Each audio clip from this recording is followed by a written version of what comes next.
All right, all right, all right. Let's get going here. Let's do this thing.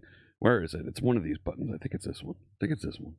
Usually is. Hey there, friends. Good morning, good afternoon, good evening. Whenever time it might be in your part of the world. Greetings, my excellent friend. It is so good to see you. My name is Jeff Fritz, and today is December 18th, 2024, and we're going to write a little bit of code today.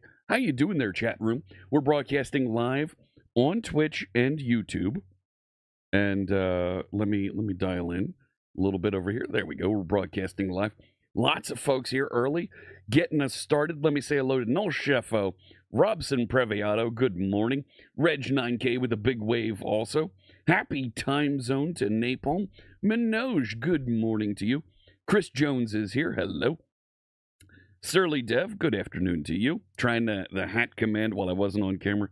I see what you're trying to do there. I see what you're trying to do there.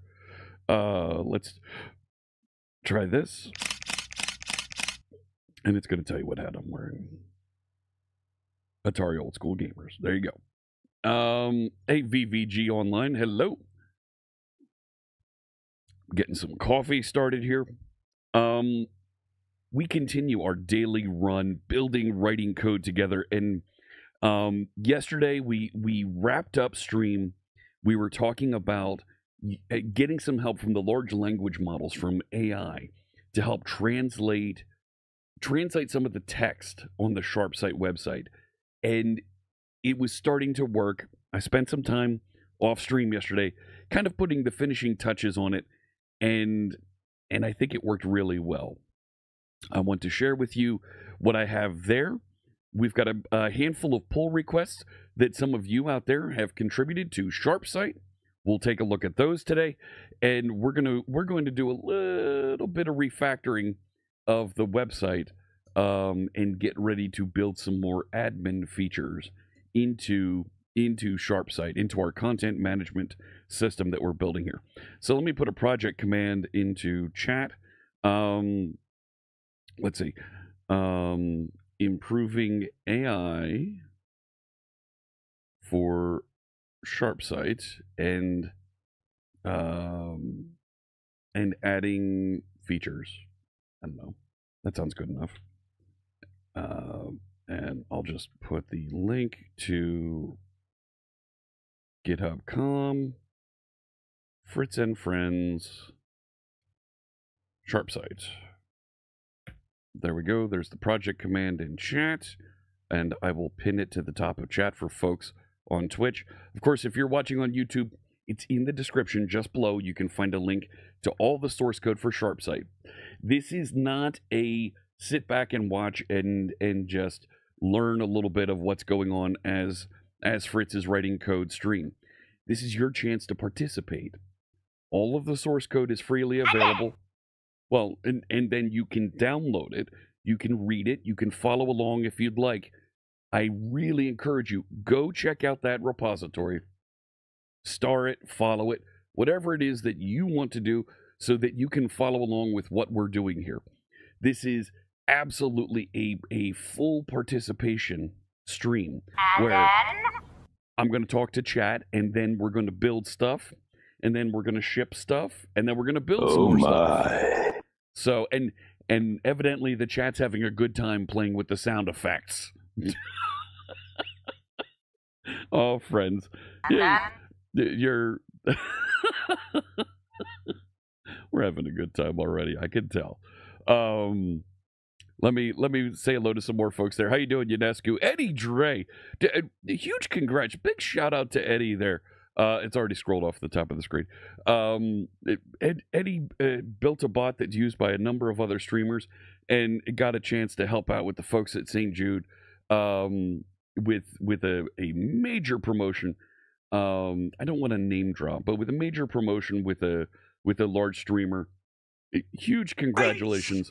Lots of pressure when you deliver a 2-day event like that, and you killed it. You killed it. Great job. Big shout out to Eddie and congratulations. Where's my button for that? Squirrel! There it is. Big congratulations on that event. There we go. So, there's definitely, UNESCO, there's definitely something that we can do to train an AI to better answer questions than the Q&A maker that we're currently using here. And that might be something to do. I don't know. I want to say in the next 2 weeks, I've got a bunch of things that I want to get to. I think there's a little bit of research, a little bit of work to be done to get into that. Hey, Napalm. Delete line 22, move line 60 to line 70. I see what you're doing there. Delete and rewrite it all. It's faster. That's what I keep hearing. SharpSight knowledge base. That's not a bad idea at some point. At some point. We're not quite there yet. Yeah, look at the sound effects. Nope, that didn't say Scott. All written in .NET and Blazor. Nice. Nice. Eddie, do you have a write-up on your bot somewhere that I can share with the team? Because that is an awesome, that is a phenomenal achievement.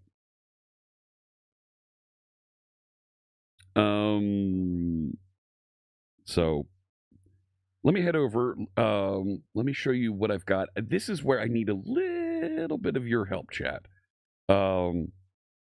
There's a bunch of translations that I put together from the AI. I'd love to get a little bit of your feedback on it before I merge it in. There's a handful of other pull requests out there. I want to do a little bit of refactoring of the folder structure because we're going to start to bring in tests at some point here. I want to put documents and documentation into a separate folder. And right now, everything's kind of at the root of the website. So I want to move some things around just a little bit so that we can make space for some of the future growth that we're going to do here. I want to put plugins that we're going to ship with SharpSight into their own folder as well, so that we can start to grow some of that. You can help with Portuguese. I didn't even start a Portuguese translation. Robson, if you don't mind, I'd like to volunteer you for. We'll go through and run a translation to Portuguese, and we'll take a look at the quality if you don't mind. Let me get some music playing in the background here. I'm going to go with the synthwave playlist today, and let's go down here to Alter Ego to get us started. This is, of course, music that's DMCA free, royalty free. Use it wherever you like. Big thanks to Harris Heller and his team of creators for this music that we're listening to today.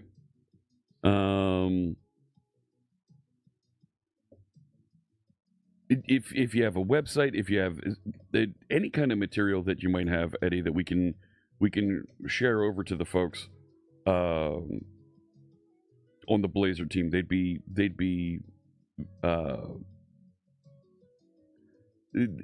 impressed and encouraged to see that type of success for something like that. Let me head over to the full screen. Yeah, thank you. No pressure, but if you find some time to do a little write up, happy to dig in there a little bit and share that and share in your success. So I started working down here. We've got 4 pull requests out here. Ran through a handful of translation calls to generate localized versions of all of our currently supported languages. Sharp Translator tool does not overwrite existing translations and is configured to only add new translations. This gives precedence to the text that humans review and verify. So Deepex has a PR for some German translations, but the German translations look fine to get started here. Let me show you how this works to add a new language like Portuguese, as Robson is suggesting there in chat. So I have over here, I compiled everything into one executable for Sharp Translator. And when you compile .NET apps into one executable, they get really big. 76 meg for an executable is big. because it's packaging all the references and stuffing them inside that executable instead of having DLLs laying around. So I have down here, here's where I was working in this AI Translate. And if we take a look up here, I can show you in the locales folder. In the locales folder, there it is. So there's our shared resources. If I want to create one to start with Portuguese, first things first, let's go put, we tried telling it to generate Portuguese earlier, so we'll put Portuguese back in there. Somebody was also asking about Danish, but I have Finnish, Swedish also laid out here. All the Scandinavian languages, we're just going to bring them all in.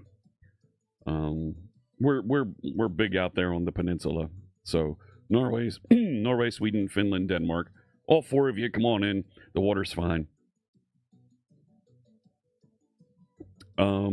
So let me add Portuguese.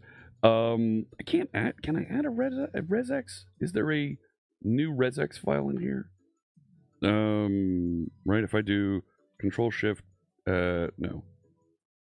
Right. If there's new file, but I thought there was a button. If I do Solution Explorer, will that give it to me? Hello? I know you're here. You've gone to sleep on me. And now I feel sad.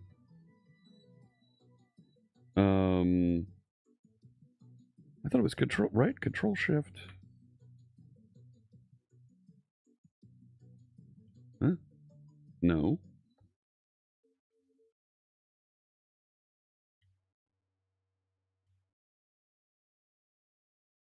Why am I forgetting? What's the command palette? No, there it is. New file. Yeah, and it jumps me right into a class. I don't want a class. No.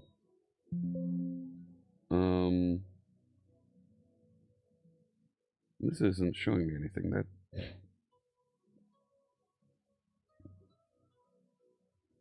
So wait, I could do this. Yeah, all right. It doesn't know what regex is. No. All right. I'll do it over here. There we go.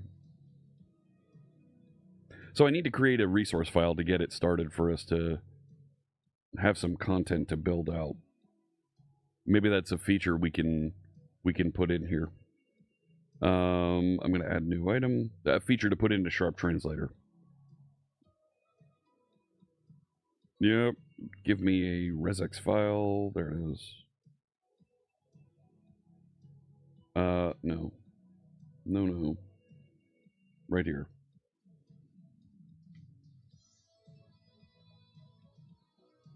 And at this point, we've just called everything shared resource. I have a feeling we're going to need to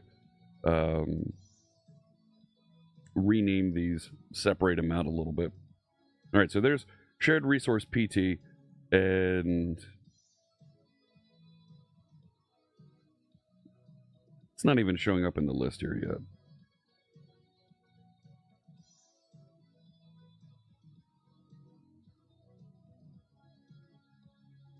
We need to start adding some content to it. So here's what we're going to do.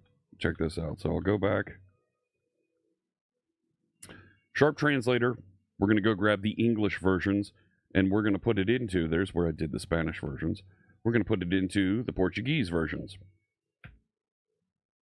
It's going to go connect out to Azure OpenAI and pass through these various resources and generate content for us in Portuguese. Now I'm going to flip back over here, and we should see a very upset Resource Explorer. Oh no! I've angered it. I've really angered it.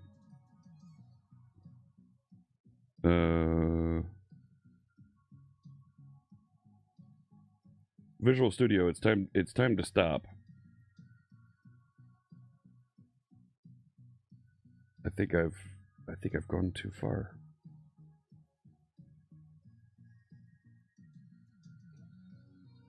Stop. Really?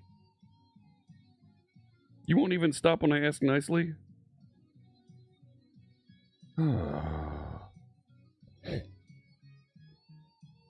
Try that again.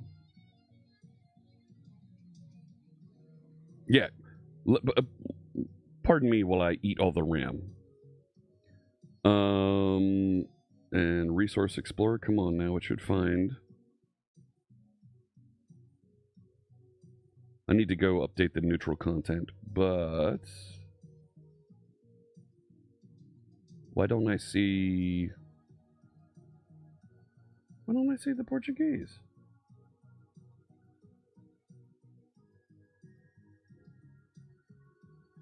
It's like it's off the end.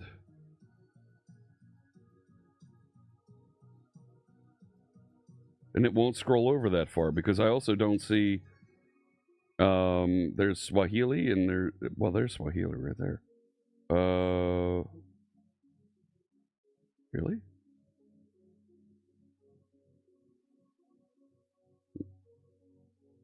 There's Portuguese.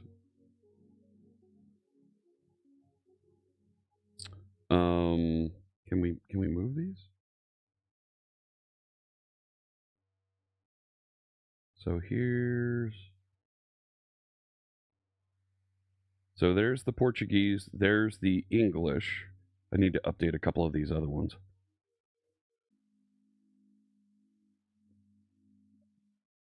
So, let me push up that change.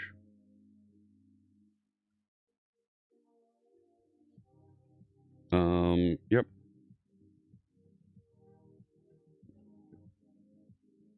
Shared resource PT. Added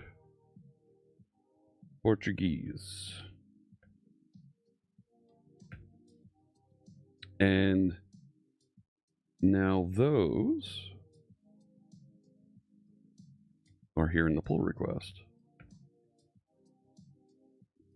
Hey, Digital Dummy. This is the Resource Explorer, the new Resource Explorer in Visual Studio.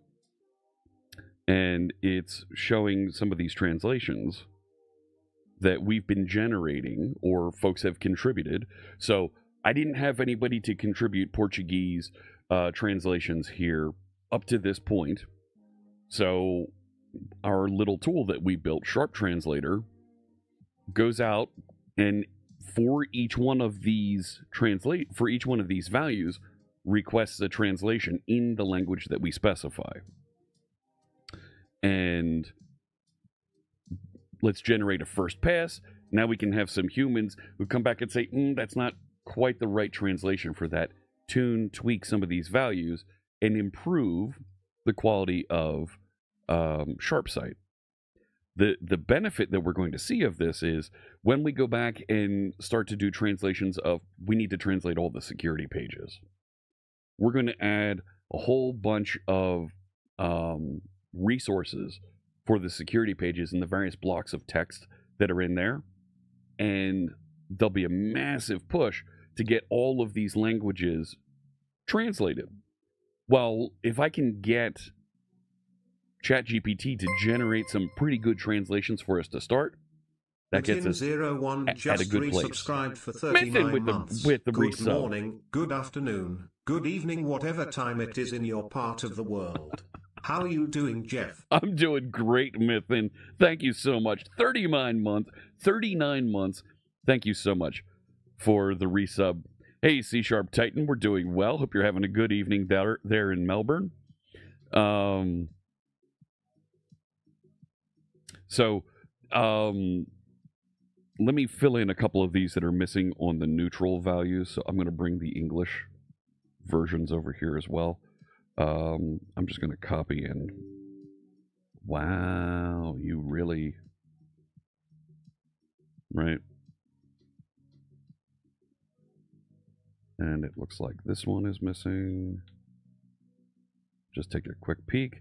So it gives me this little red box where there are missing translations.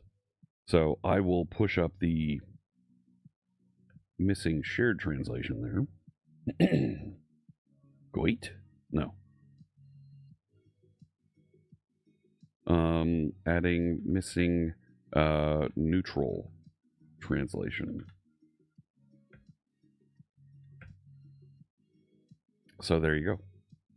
And because I added that little configuration bit for localization to add Portuguese here, it'll now show up on the dialogue so that you can choose a language and it'll update automatically.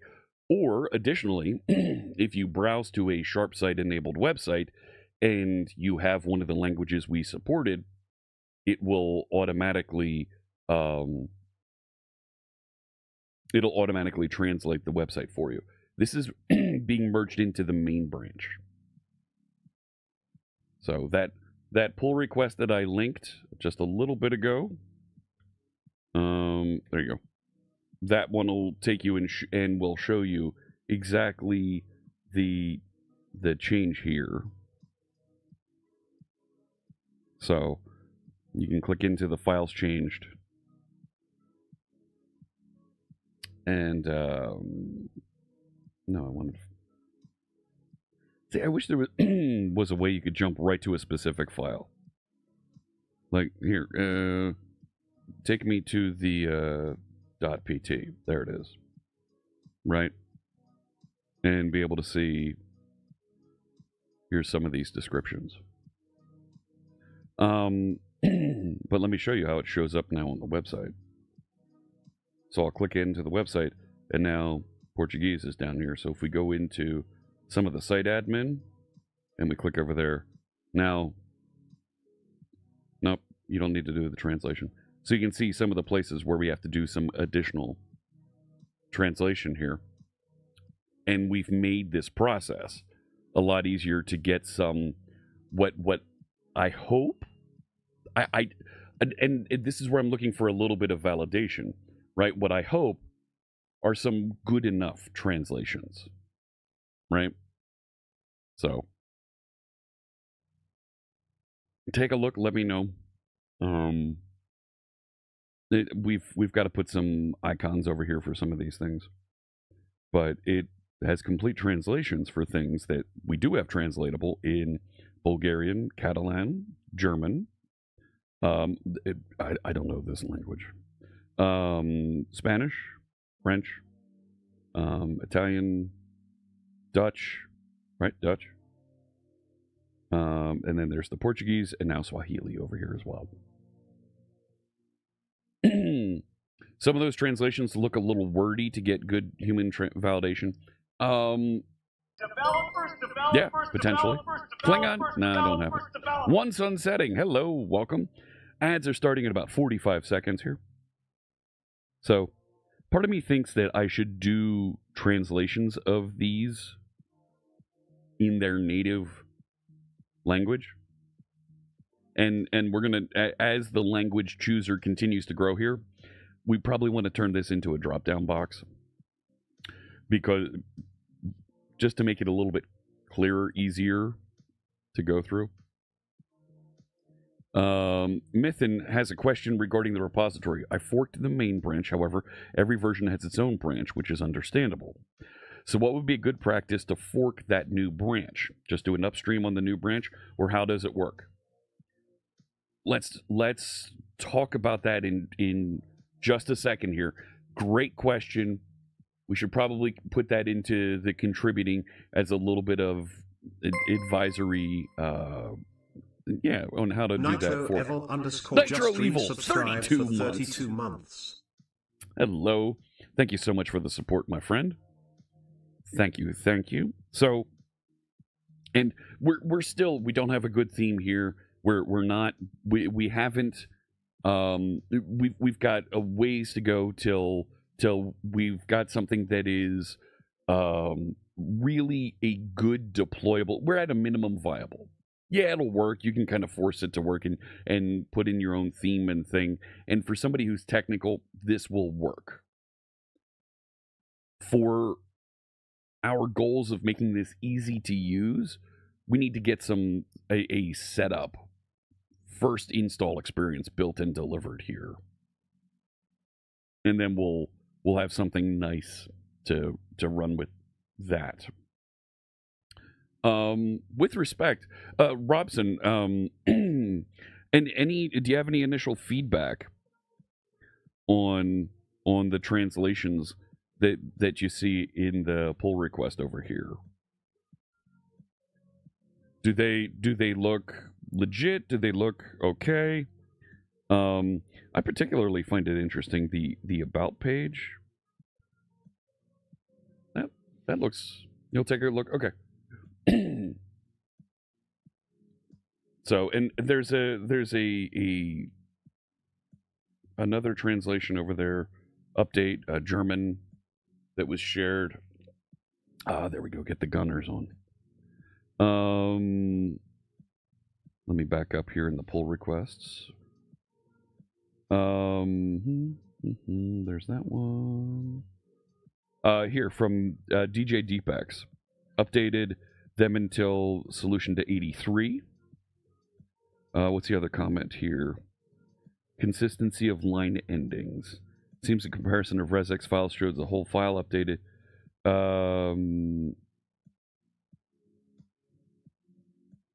So that might be a white space change thing. So if you tell it to hide the white space changes, it'll update and show you just these. But these are new updates that were added. And from my minimal German, they look okay. Is our friend Junie von Esch here? She speaks fluent German as well.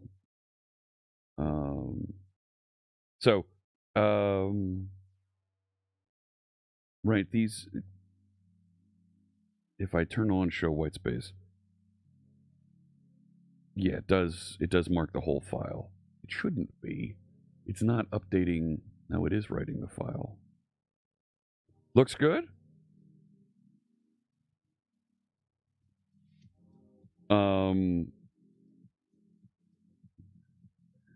So what I'm going to do then is I'm going to just drop a quick response here. Let's also include all contributors.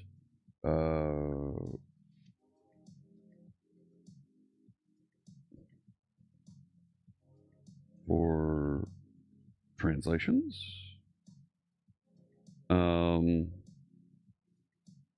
There does appear to be an issue with line endings in this commit.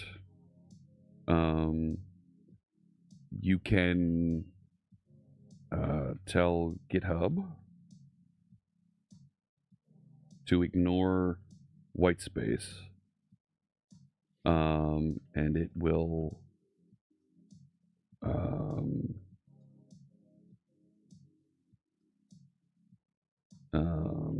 with a button at the top of the code review, right? And it will narrow down the diff. So I'll include that. Already contributed. Okay, cool. So I've got that merged in now. You're not seeing, so you're not going to see it in the repository because it's still being it's still being contributed. So if you click into the pull request, go over to the files changed. Okay. And if you just do a quick find for the .pt file, it'll jump down to that file and you'll be able to scroll down and see the new content that was added. In German, I wasn't taught how to code in it. No, this isn't a coding thing, but this is, these are some of the translation. So, Nope, not looking for any coding, but right, these are translations that are delivered in the value. Right inside these pair of value tags is a translation that matches up to this name. So back to home is roughly what it is in English, and there's the Portuguese. So if I jump to if we jump to the German updates that we had here, right? So update, remove the plugin icon, right? No plugins installed. I think that looks okay to, once again, my minimal German knowledge. Installed plugins. Yeah, that kind of makes sense. So, yeah, literally just, hey, here's an English word that we're going to replace with a German translation, Portuguese translation, and you can see roughly what these are trying to swap in there. I think we're okay to move forward.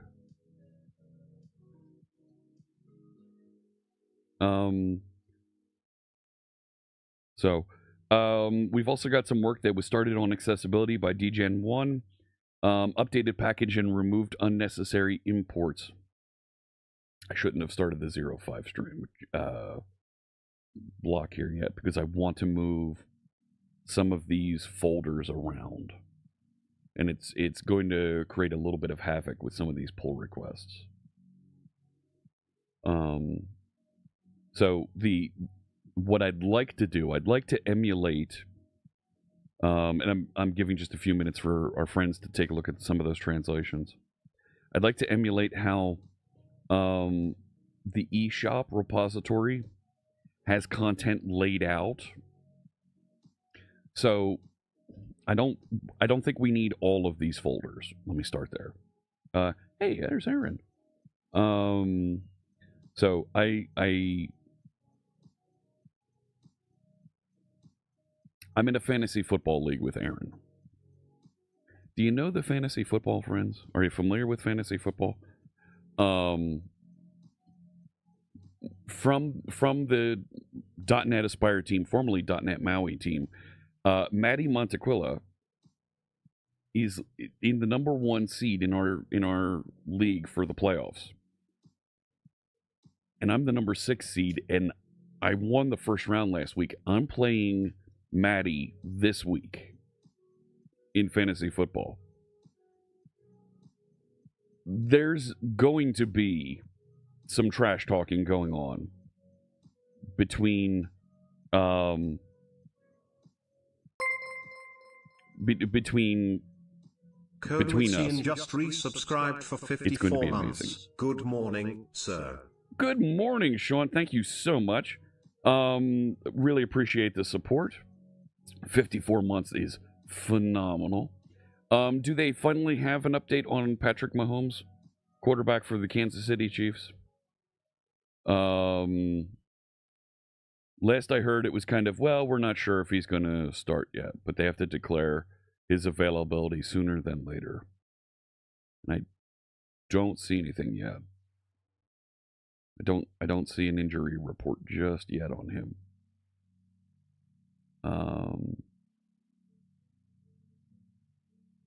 Yeah, the high ankle sprain is a rough injury. However, they do around Patrick Mahomes, they do like to exaggerate a little bit around his injuries. Look at it. It's amazing. Look what he came back from.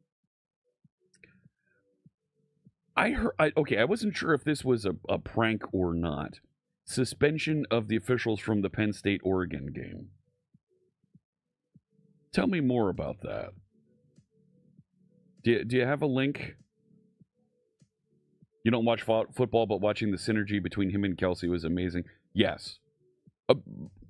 There are some players in sport that when you see how they collaborate with their teammates, when you see how they perform together, how they're on the same the same vibe. They're able to just do and accomplish amazing feats.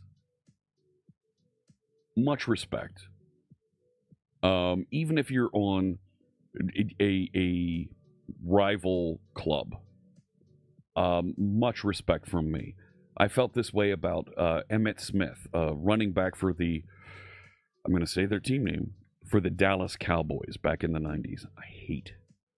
I really don't like that franchise, that club. But much respect to the talent and the capabilities of Emmitt Smith. Much respect to him. Just an amazing talent that really did more to lift the sport. Huge respect. However, some of the other players on that team, just jerks. Schmucks. You don't like how people think Dallas Cowboys are America's team? So, Land of the Elite, that's a thing going back to the 70s.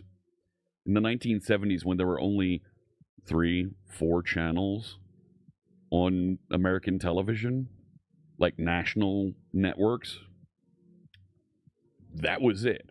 On Sunday afternoons, you had a full dose of football on one network, on CBS, and on NBC, you had a full day of football. So you had football, 4 games of football that were available for you to watch every Sunday in the 1970s. And at that time, as television and sports on television is becoming a bigger and bigger deal, and the NFL has capitalized on this, the best team at the time was the Dallas Cowboys.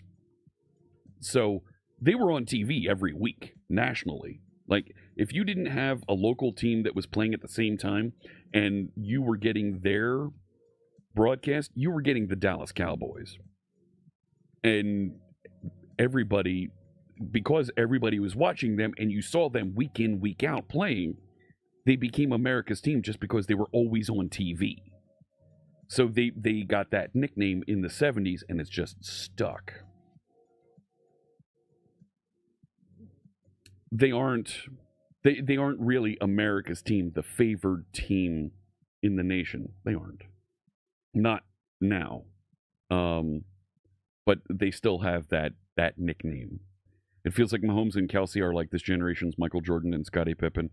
I'd say a year or two ago, yes.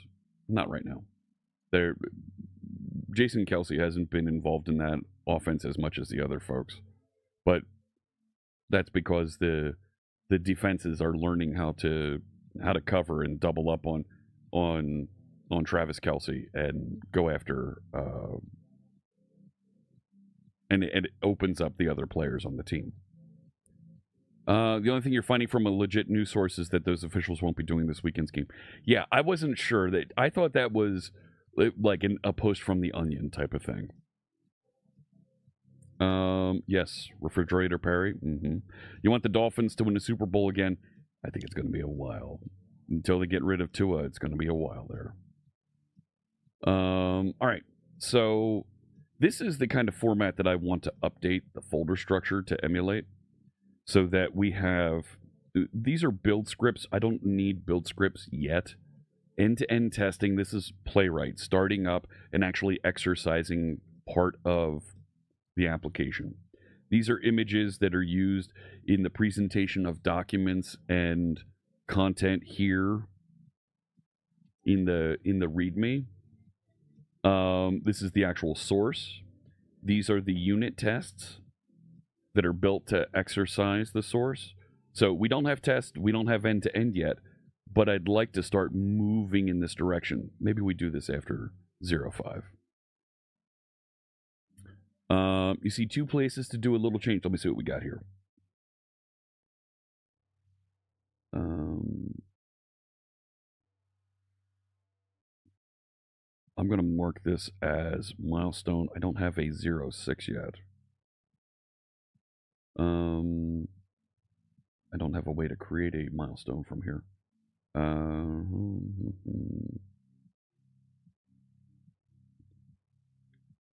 0.6, customization part 2.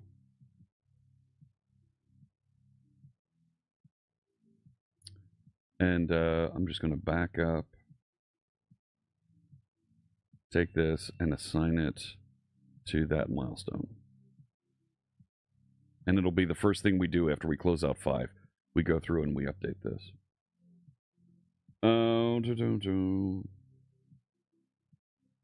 Why did I have a... Here we go. Put a space between C#. We don't translate home. Everybody knows that home is the main page. Okay.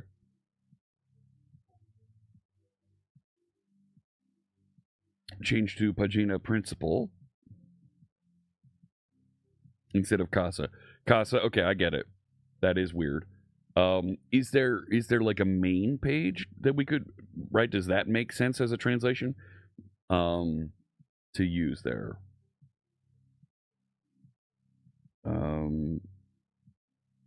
So there's a conflict here. Let me resolve that. Oh, this is that same ignore spaces issue.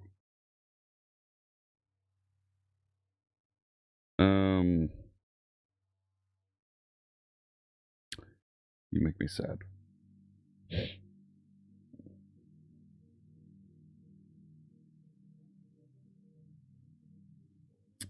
No, let's not resolve it here. Let me do it at the command line.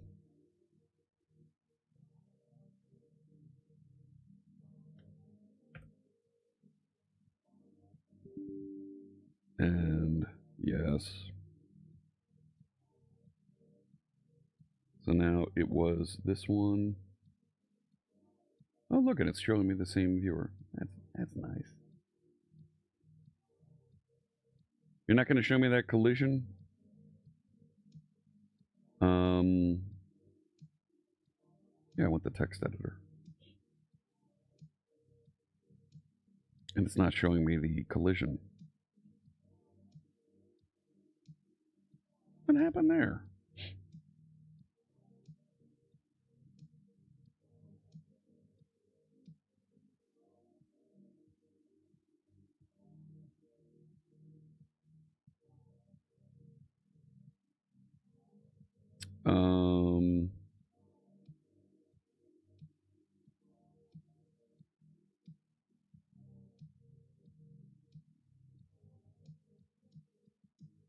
Yeah, that didn't...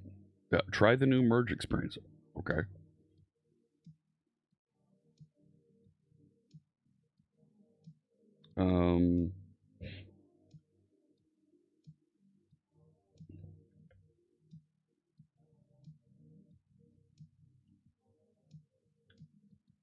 Let me get rid of 04.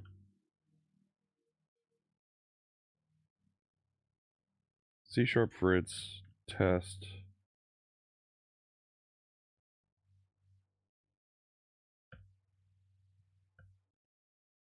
All right, let's see what this does.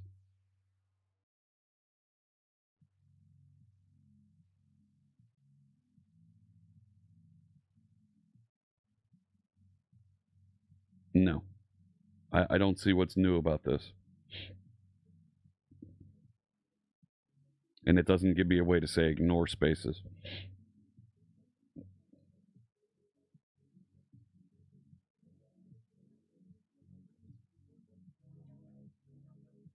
No.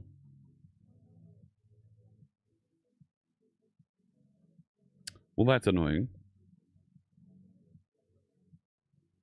You just prefer home? Okay. Did I get anywhere understanding the file upload shenanigans? No. No. How do I know which one's which? That's test AI translate. And that's the one that was delivered. All right, so if I go down, let's delete all the schema Nonsense. Ugh. This is awful. Resource headers.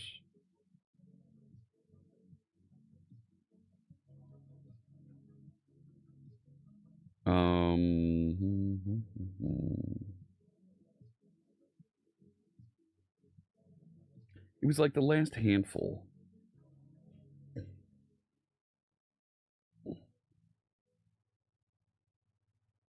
Let me go back and take a look at what it was.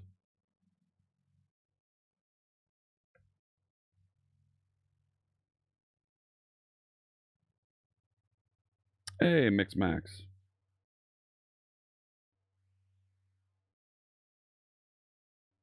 So if we tell it hide the white space changes, it's plugin management and down.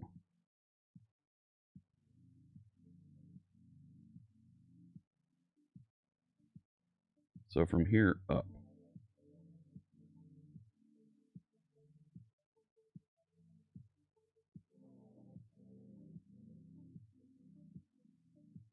I've gone too far.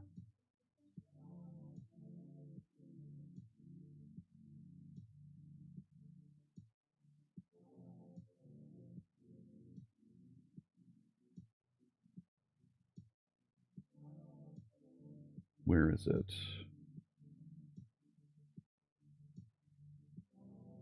There's all the schema and that other stuff.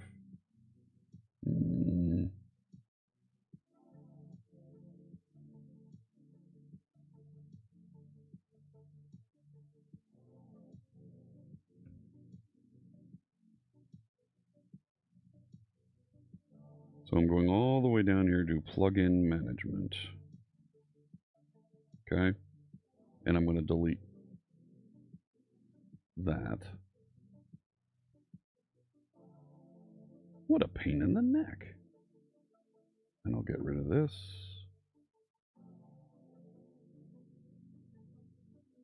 And we'll get rid of that.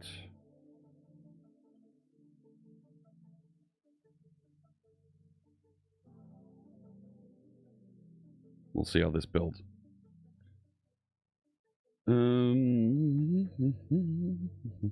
Checking for the ability to merge. And then I'll go back and there's a space needed in Sharpside about description.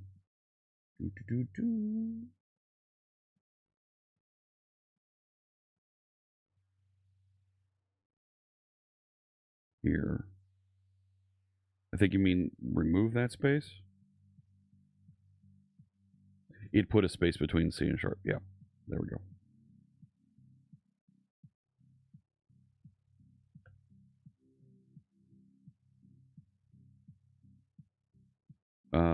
Fixed extra space in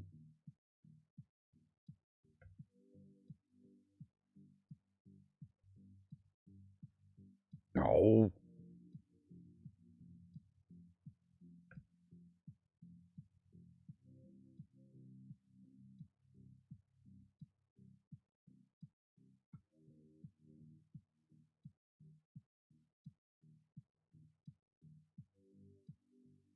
So I'll let it do that build real quick, and we'll roll over and merge this in and go start talking about some more of the features.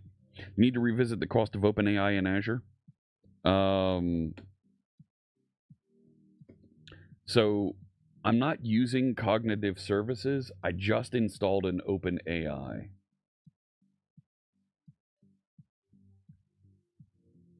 That's... There we go.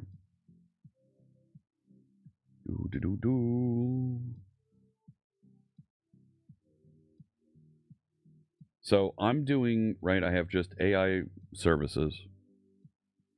I deployed a model here.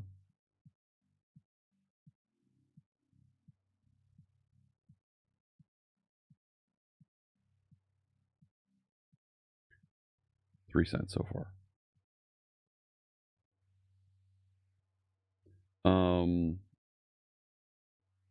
And at this point, right, if we take a look at number of requests. I've done 138 requests. And looks all right. Oh, the home translation. That's right. Thank you.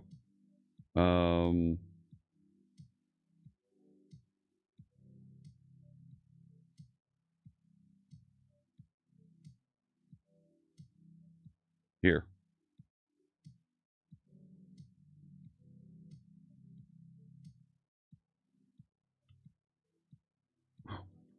Really?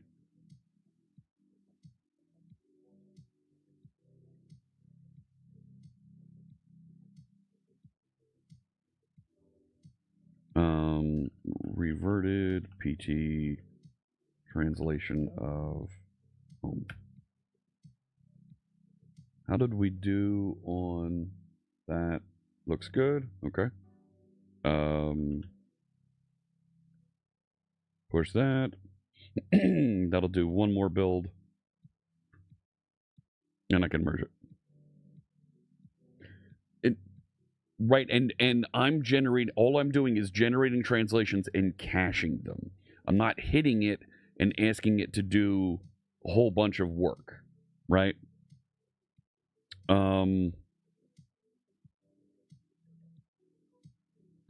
Generated completion tokens, right? You can see I've used hundreds on some days. Here, let me move this over. Right, I've used hundreds on some days. I've used 2,000, and the price is like 20 cents for 1 million tokens. Like, I'm not going to hit 1 million tokens because I'm saving everything off as soon as I do the translation, right? So,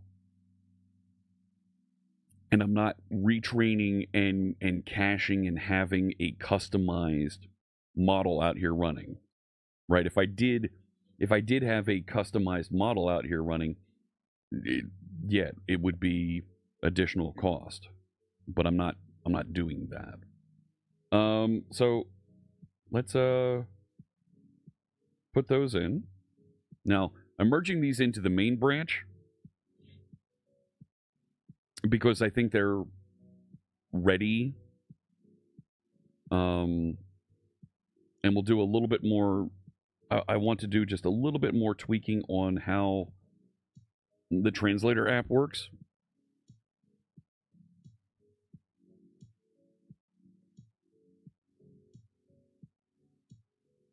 Yeah. And call it there. Call it done for right now. So let me go back over and show you the translator app. The source code for this is also available. This is in my personal GitHub repository called Sharp Translator, and there is the translator with the prompt template.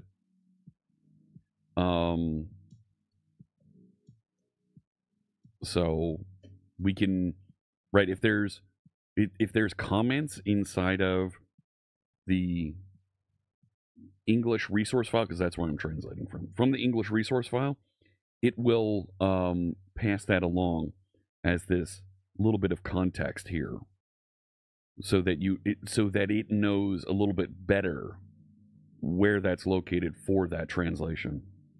And it only does the translations for those items that resource description. Yeah. So you pass in a from language, a to language, that description, and the text for it to do the translation for, and it will output. So when the program runs, it goes and identifies, well, which file are we reading from? Find that language, which is the 2 characters in there. The to language, go find that, and the language that's on there. Read the contents that are in the existing one. Read the destination. Identify those that aren't written, and then go do the translation. So,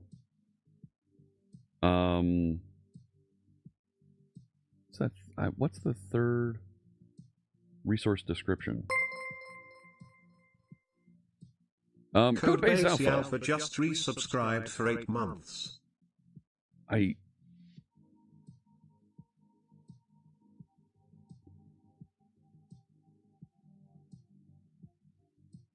Well, that's not right. That shouldn't be that.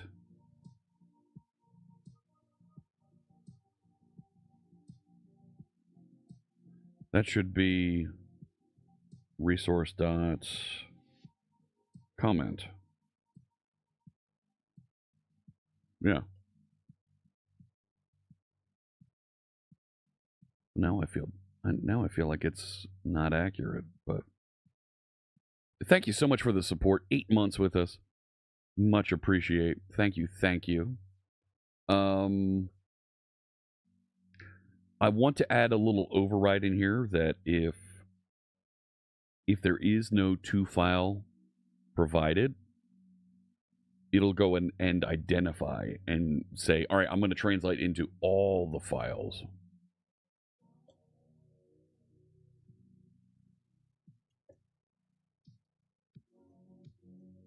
So that I don't have to go through and execute this one at a time for each one of the languages.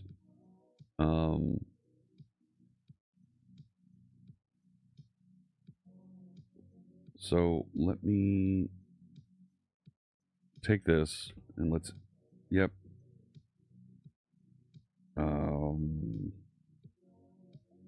Yeah. Translate for, yeah, translate for a language. I don't know, that sounds good. Right?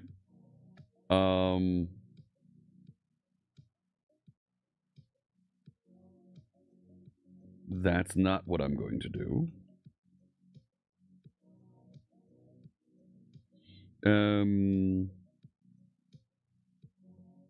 No. If it is to,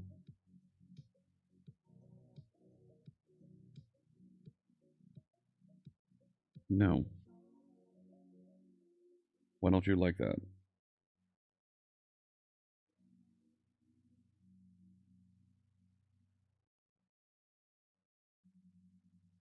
Oh, the, right, it's missing one of those and that.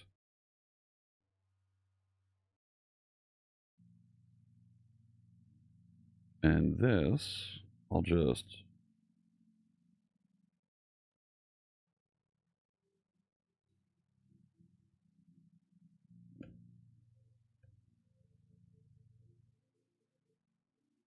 console right line.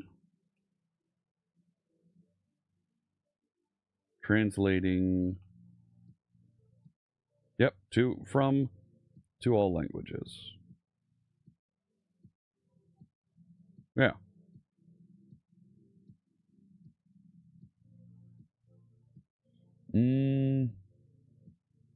From file to file.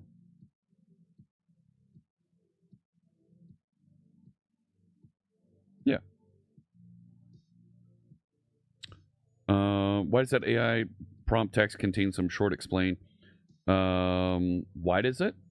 So that in my case that I'm building for, if there are SharpSite specific things that I'm describing, it knows what SharpSite is when we request it. How does it know that a specific string cannot be translated? I don't know. Thank you for the follow. So now I want to do a, yeah. That's it. I think that's it. That feels easy. Right?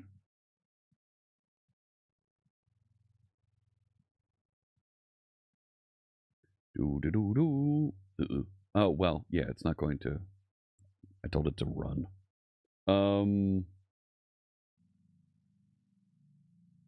So now if I do .NET Publish, right, let's jump back over here, back up to this one, and yeah, rebuild it, publish it, stash it over there. Okay, build succeeded. Good.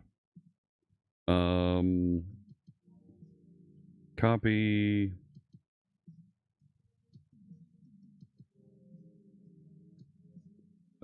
Sharp translator.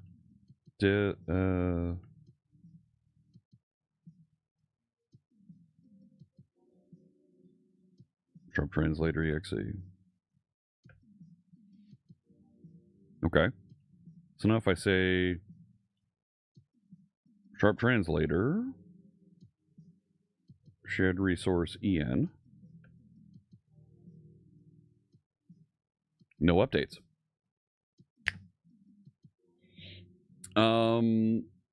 So it will not replace. That's the one big thing that I added into here that others didn't have. When it does the translation, right, it specifically goes after resources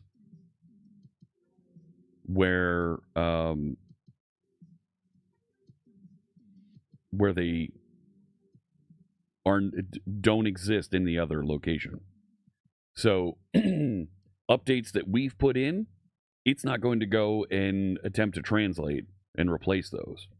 The only way that a translation will get replaced is if somebody goes in there and physically either removes it and reruns it or submits a text update themselves.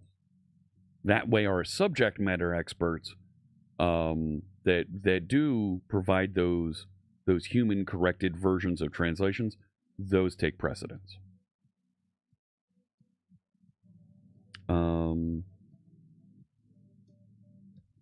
So yeah, let's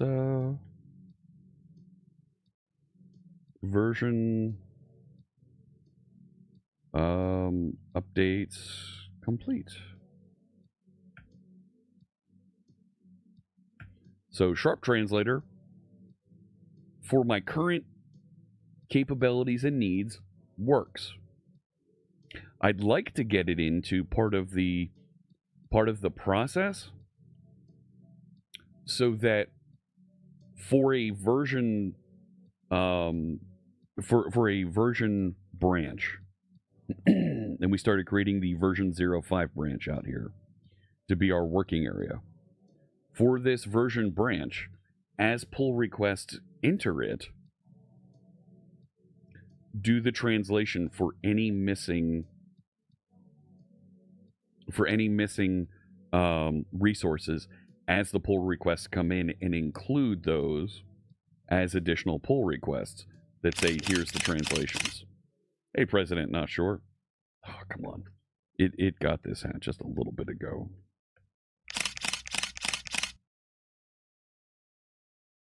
There you go.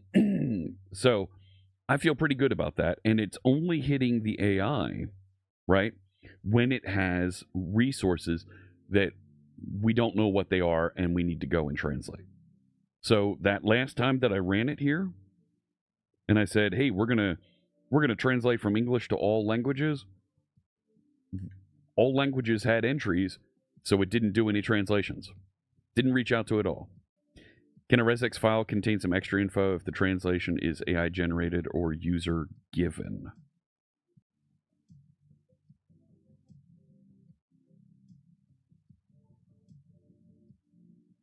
Sure. Sure, we could put a comment on it that says that. Hey, web dev guy over there on YouTube, how you doing? You like the hat choice? Thank you. Thank you.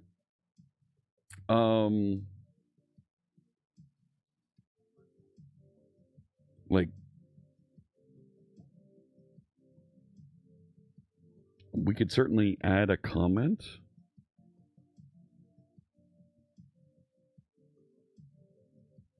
There, when it's reading, there's a comment.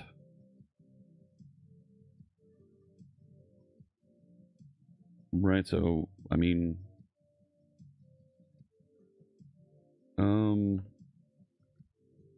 add a comment element to indicate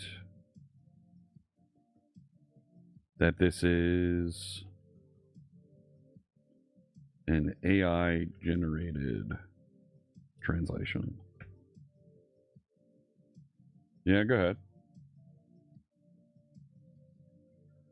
Done. On the purple site, that's right.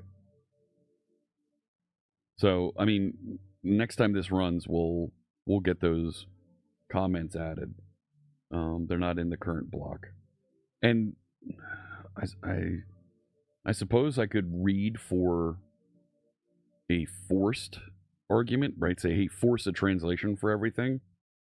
And if forced is passed in, this just returns everything. I could do that. I don't want to do that just yet. Added a comment node to indicate that a translation is AI generated. There you go. So that's now available. What were the two files that changed? That's done. We'll take a look at these two pull requests. GitHub. Like, it shouldn't come as any surprise that the folks I work for would like me to do more AI demos and interactions. Oh, I put a carriage return in there. Okay. I'm getting there in my comfort level on doing AI demos, but we'll get to more of it. We'll show more, and I only want to do AI where it makes sense inside of our applications and our coding. There are some folks that are doing AI for AI's sake. That doesn't feel productive to me. Do we use Git commit conventions? We do have some conventions for our pull requests, yes. The commit statements, no, not so much. It's more on the pull request where you'll see it. Like, you can absolutely see, right, if you go githubcom.net, let's go over to ASP.NET Core, right, 54,000 commits. Right, look at all the update dependencies. But, right, you don't, in the individual commits, you don't see statements like that. You'll see sometimes a label from folks indicating an area where they were working, but it's more in the pull request, where you'll see fix included up front there, right? And you'll see a very clear description of what's been done inside of that pull request.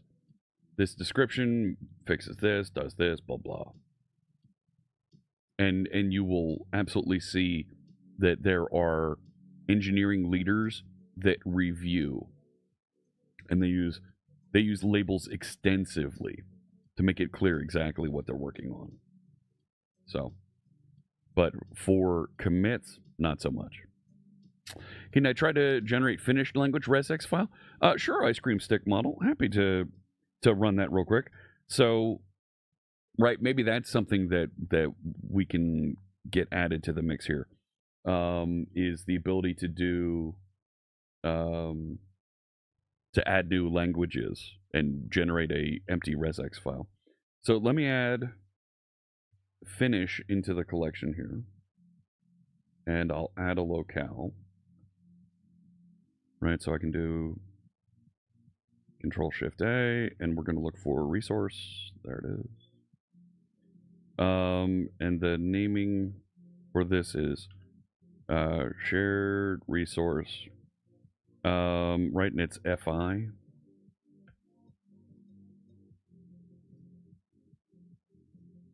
So it's right there. And there's no content in there yet. But right there.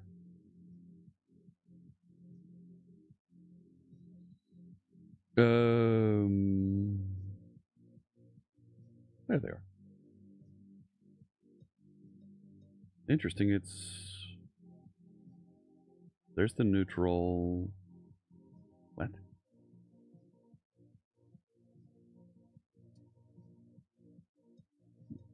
Why isn't it?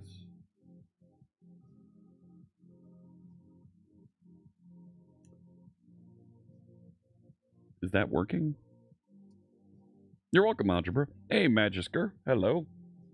Let me just make sure that this is working with the existing translations, particularly that German one. Nah, it's not that I opened the wrong file. It should show me all the translations on this big matrix.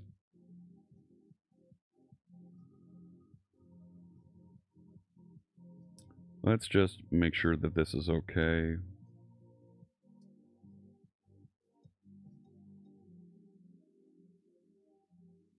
And go over to German.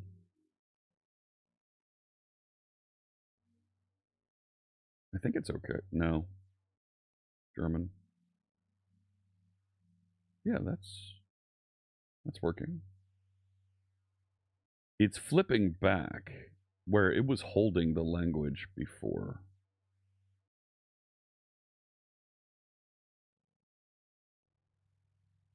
See how it's changing? I think I broke something.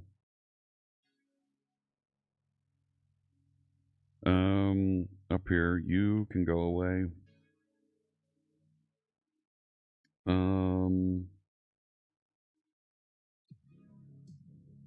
Stand by.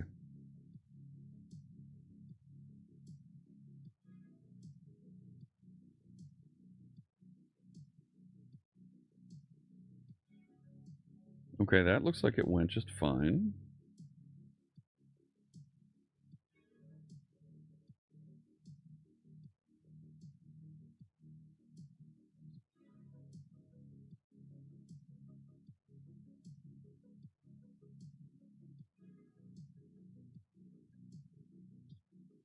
There's no content in here. Oh, it's not open changes.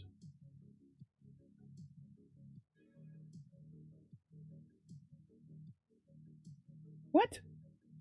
Oh, I double clicked. All right. So there's no values in here yet. So let's generate some values.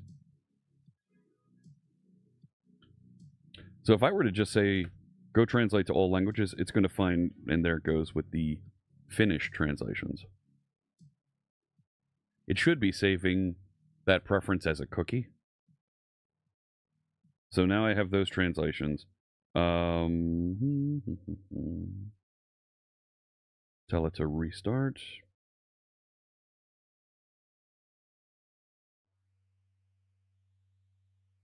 Now that page doesn't have. Why isn't it remembering? Let's stop.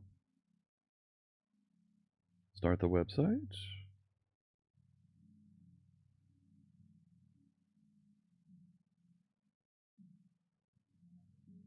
No, I don't think it actually rebuilt. But the resources, when you open them, should open. There's the grid. That's what I was expecting to see. Right? So there's Finnish translations. Let's head back and we'll actually look at the site. So English, and if I flip over, so I'm already seeing, right, an issue with length. It flipped it back. Why isn't it remembering that?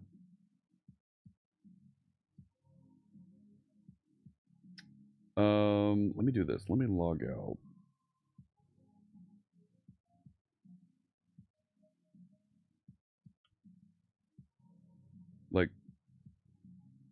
Yeah, see, clicking around and it's... Did I do something that changes...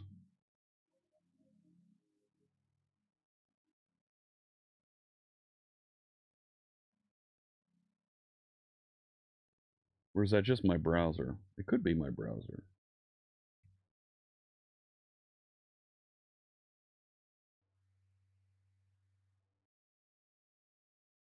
Oh, it pasted it twice.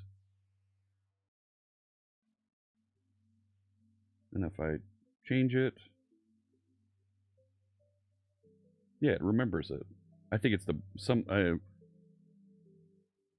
in the browser. Admin at localhost. Admin 123. No.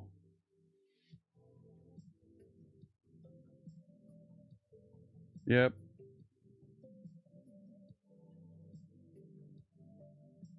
There you go. So some of those finish. Some grammar mistakes. And some of these are clearly missing.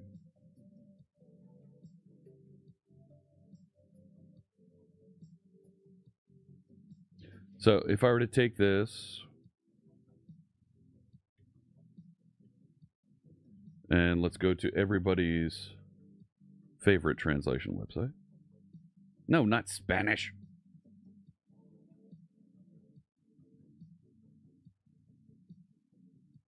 Sharpsite is a simple blog engine written using the C# programming language in Blazor. That looks okay.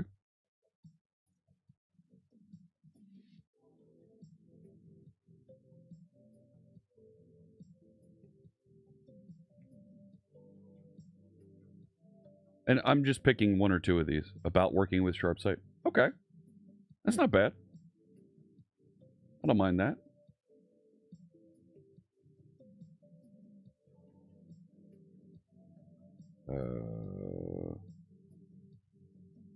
No, it's... Okay. Is not good finish.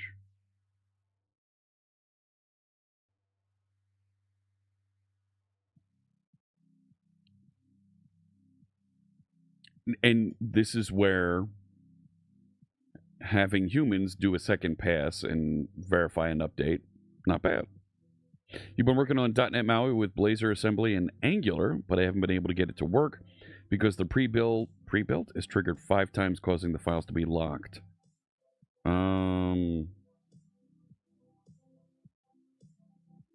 I need to see a little bit more about what's going on with your project.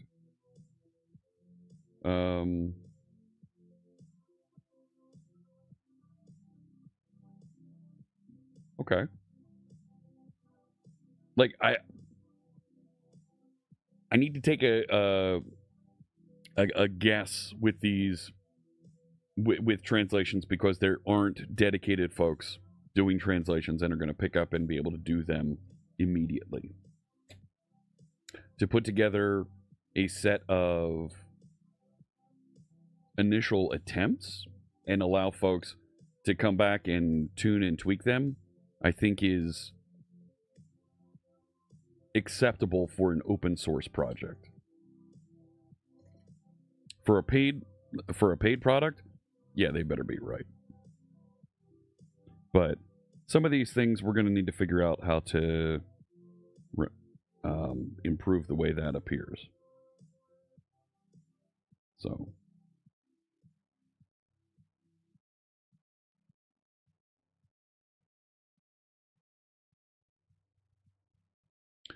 I'll tell you what, I will merge in the translation that I just generated, and you can send over a pull request with those updates. What do I have? Let's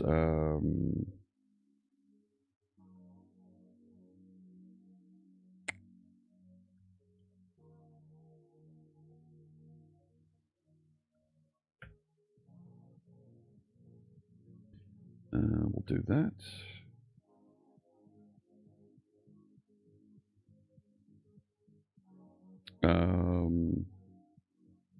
Sure, add Finish.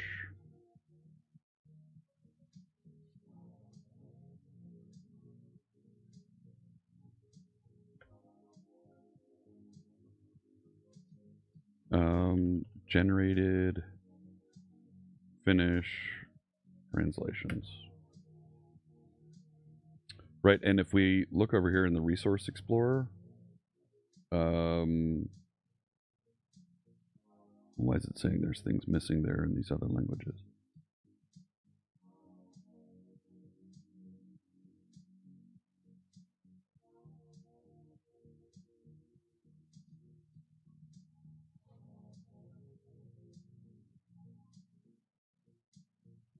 There was something there for that.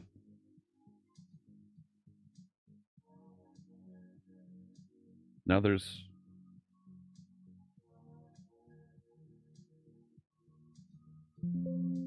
What happened? Stop!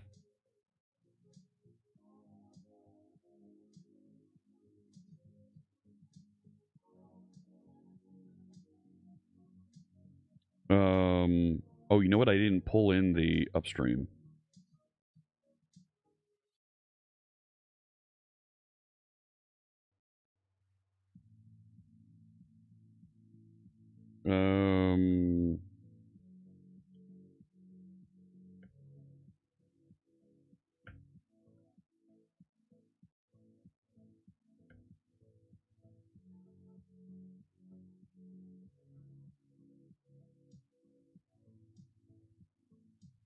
And jump back over here.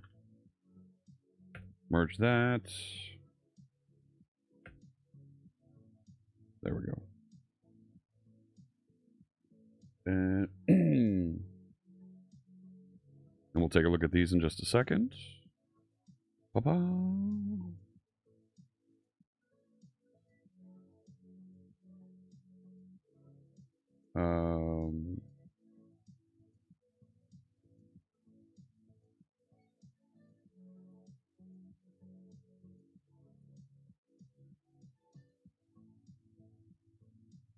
Added, generated, finished translations.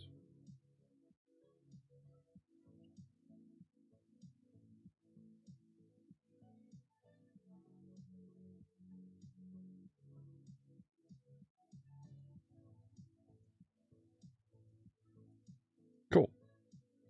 Does it check only totally missing translations in file? Yes.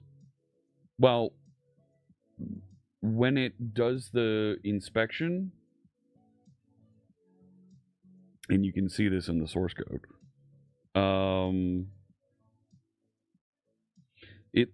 it ignores those where the name is present.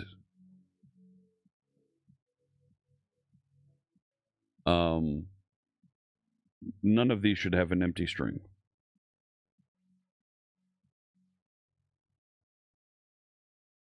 None of them should ever have an empty string. So, okay. I'd like to move on. So if there's enhancements, if there's tweaks to those that you'd like to help out with, happy to take that pull request, and I'll add you to the list of the contributors to the project. What if the key is there but the translation is empty? Should it handle that? It could. However, I'm not writing those right now, and I don't have any that are like that. When I open up and look at the grid here, there's nothing that's missing. I have a full set of translations for all the languages that I'm currently supporting. So I'm not running into that issue. I don't need it. Because, right, I'm only building and allocating resources with text in them. I'm not generating any that don't have text in them. So, all right, where was I? Let's take a look at some of these other pull requests that are out here. You made a simple bat file, but if I do echo hi,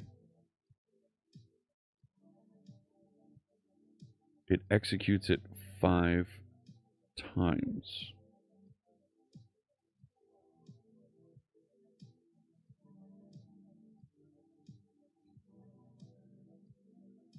how many projects are in your solution? How many? Nah, ads just started.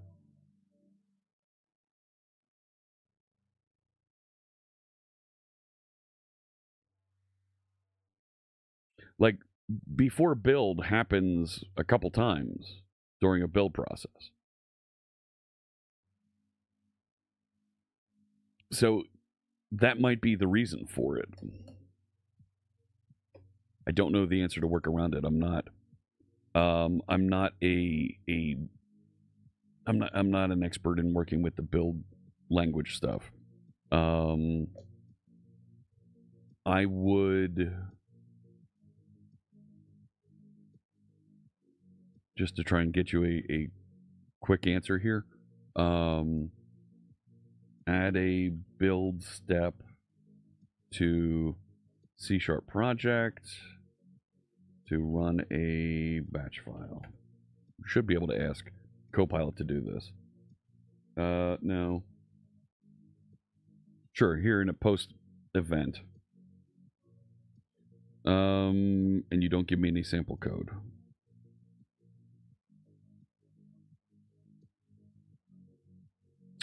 You make me sad.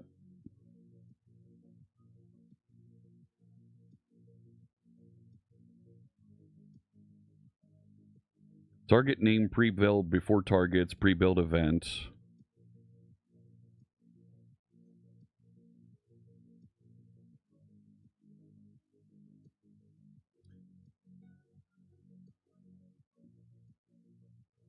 So you're saying just before targets.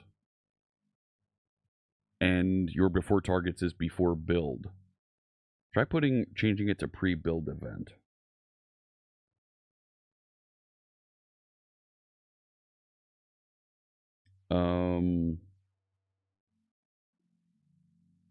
It defines a new build target pre-build that runs before the default pre-build event.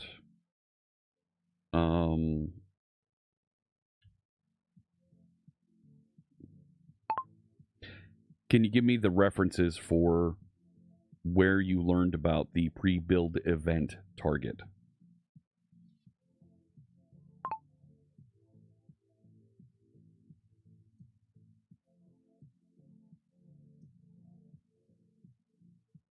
So that looks like the one.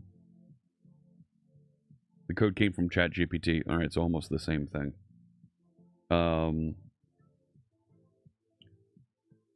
.NET 5. And the reference. Yep, that's fine.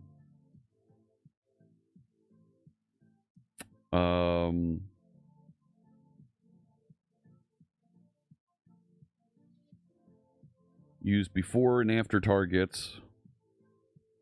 Okay, but what it suggested was before targets pre-build event. So before build, each of those projects are building.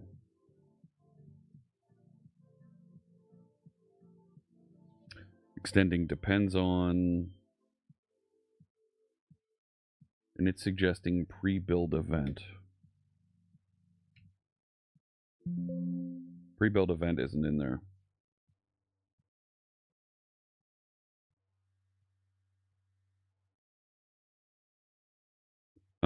Before build, after build. No.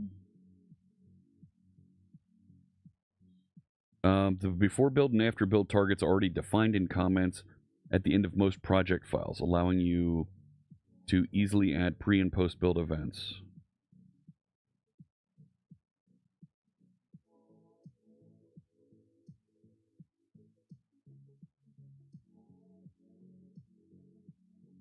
Most customization is done on before compile.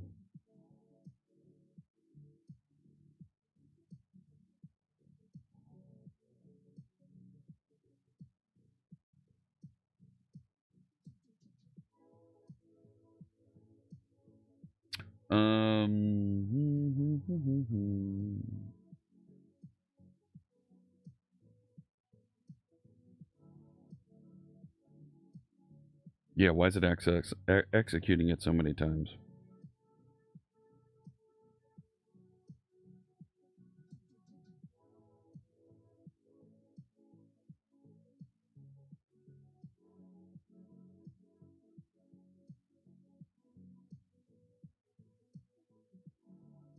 Try before compile as your event that you're hooked up to instead of before build.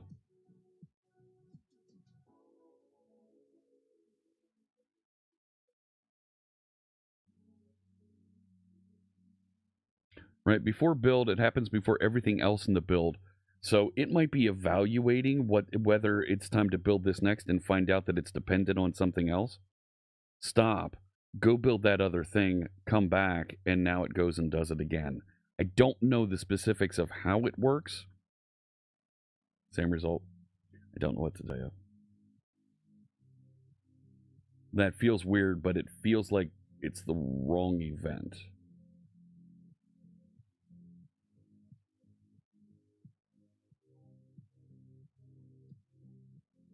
But I somebody else has got to have this same issue out there, and I'm not. I don't know where to lead you from here. I need to pivot and go back in here and start talking about some of these pull requests folks have sent over. So start working on this chore and accessibility. Give me 1 second here. I'll be right back.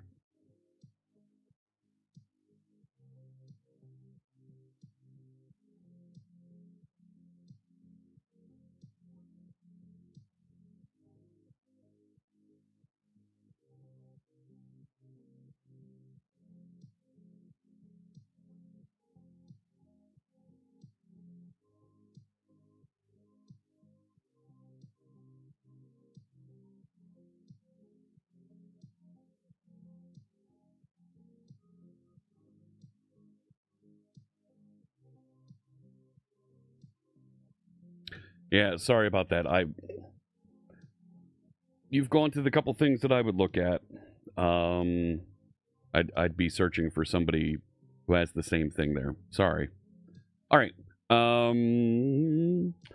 MDE Bruin started tinkering with updating packages and removing unnecessary imports.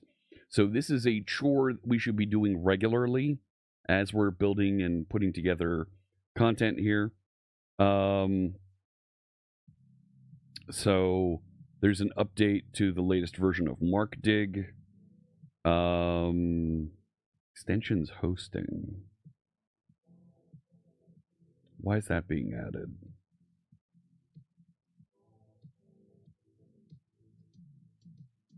Updates to the telemetry packages. Remove some unnecessary using statements. Changing syntax.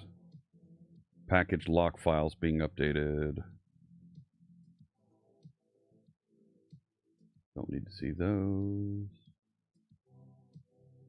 Text editor Razor, simplifying the using statements. Simplifying a using statement there.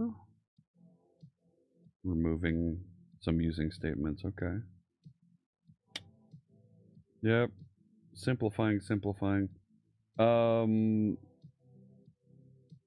Let's bring this down locally and take a look.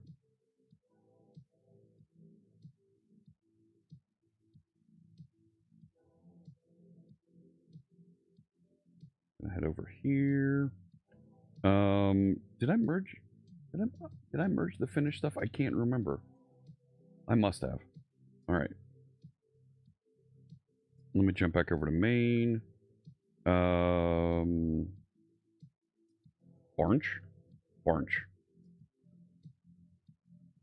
Chore, add, finish. Upstream main.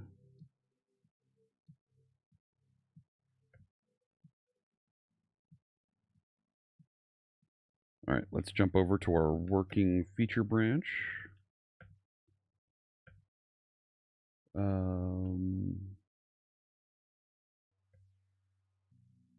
Good. And now we'll bring in and take a look at the updates from MDE Bruin. Okay.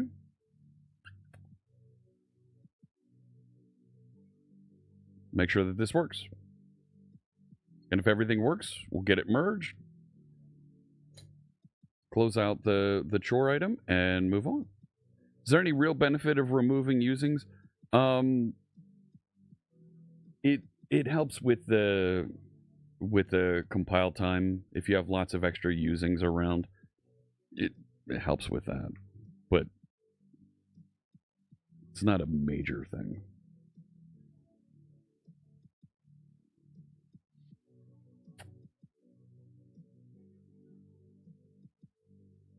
So there's the website running. I don't have all of the translations here. Go ahead, log in. Yep, that's the redirect.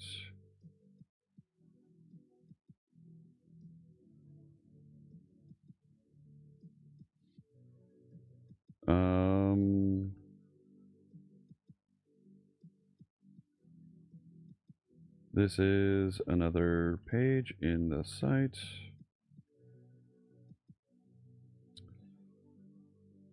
Boop. There it is, and there's another page. There it is. Looks like it's working just fine. So,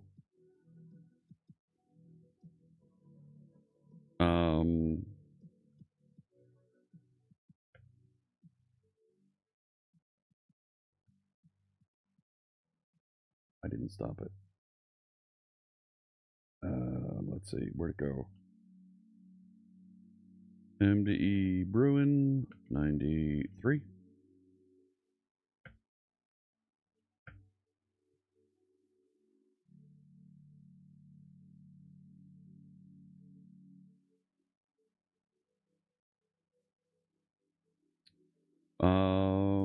Looks good in my test pass. Thanks for the updates. All contributors. Add MDE Bruin for code.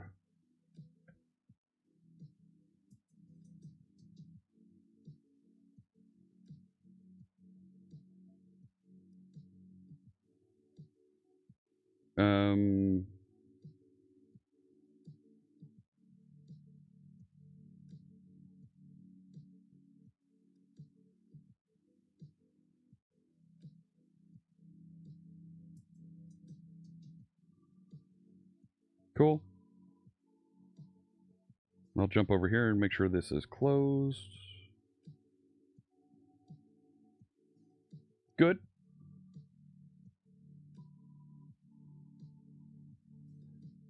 We can start the pull request for 05.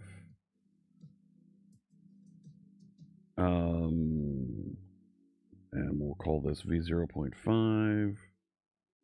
Admin features and customizations. Set this up as a draft PR so it starts loading up with the various features with links to the pull requests here. So there we go. Okay. The other one here, some work on accessibility. DGen 1 started.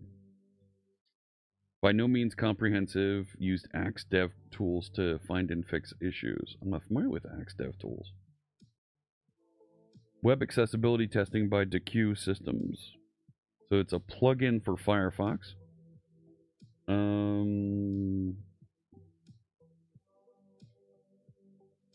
Find and fix accessibility issues during website development. Nice. Okay.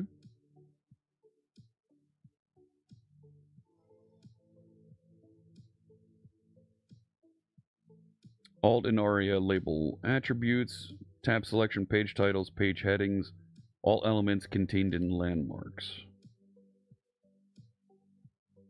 So is this ready to go then?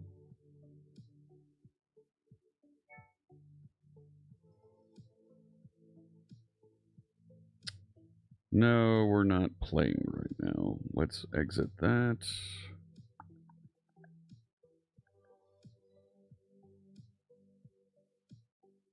Yeah.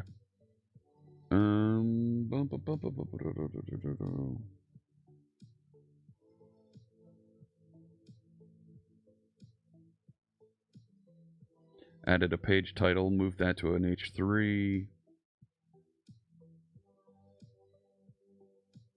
Okay.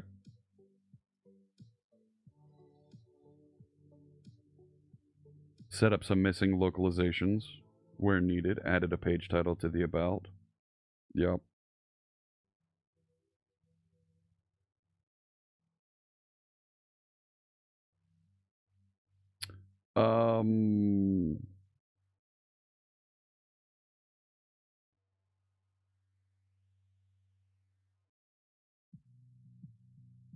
This may be different depending on different languages.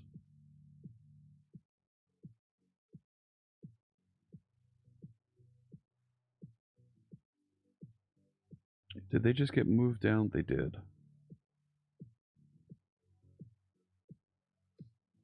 And added some new items there.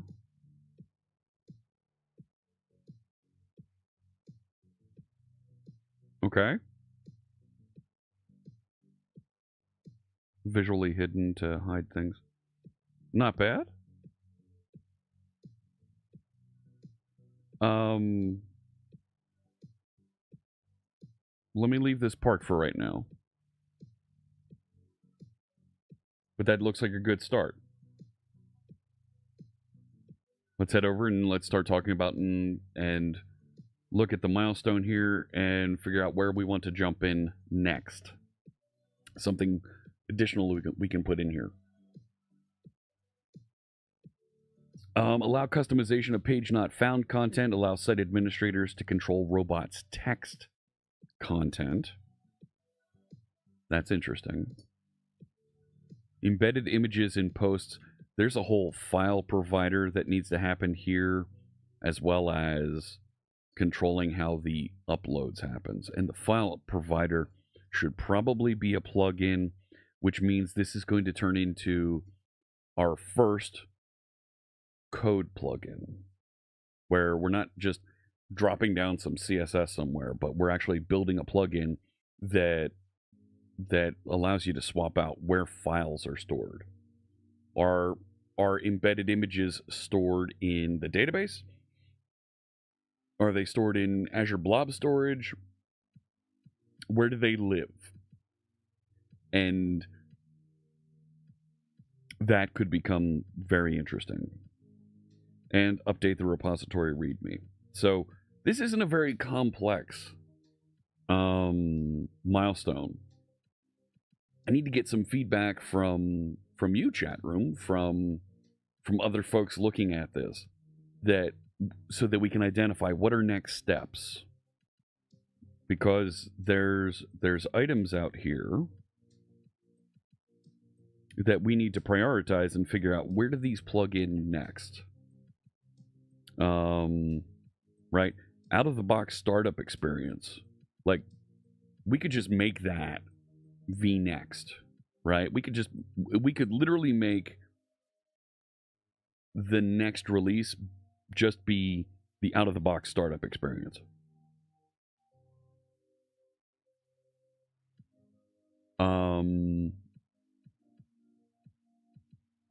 So actually, let's allocate a milestone for that. Let's make that 0.7. Out of the box. Let's call this installation and startup.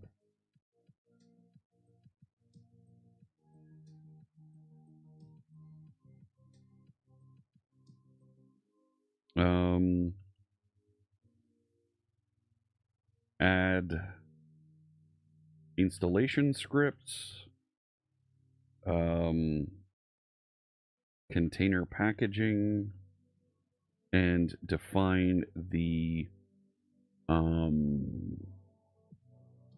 the first startup experience.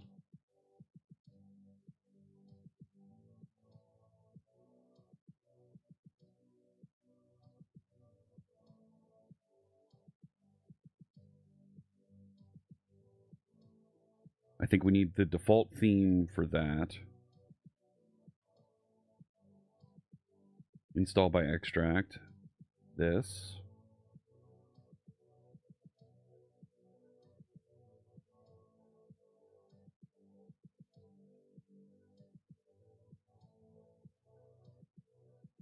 And I'll assign that to 07.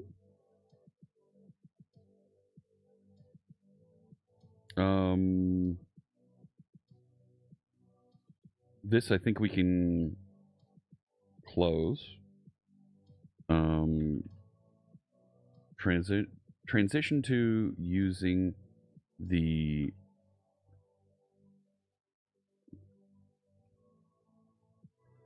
Sharp Translator tool.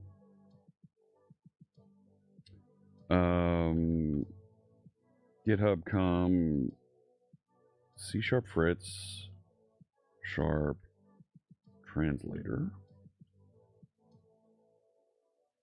to generate these values. We can certainly do more to improve and automate that process, but for right now, that's fine.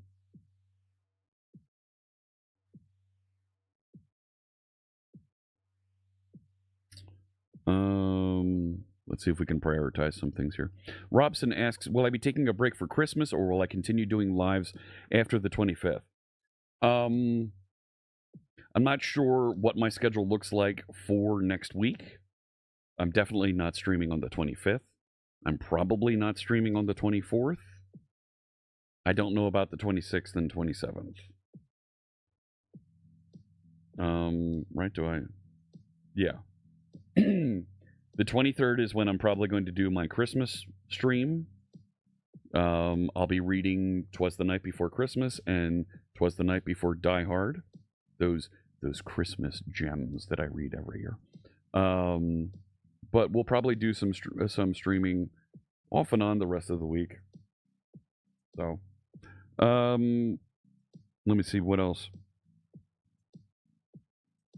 This might be...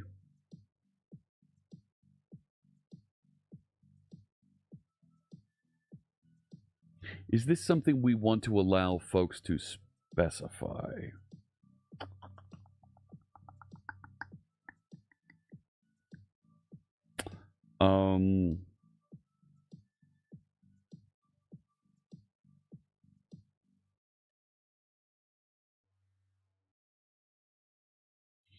Yeah, let's see what we can do with it here. This is about to happen.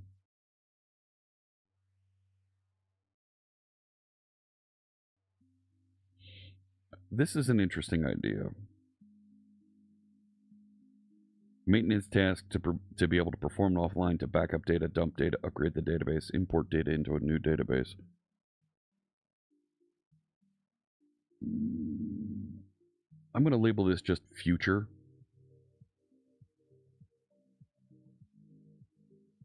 Because I don't think it's something that needs to be done right now. I don't think it needs to be done next week. Somewhere out in the future. I'm going to close this.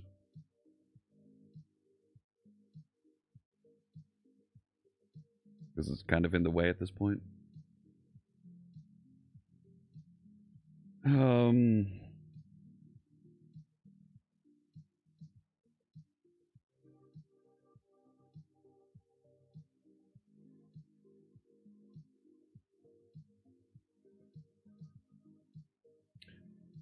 This should be a plugin.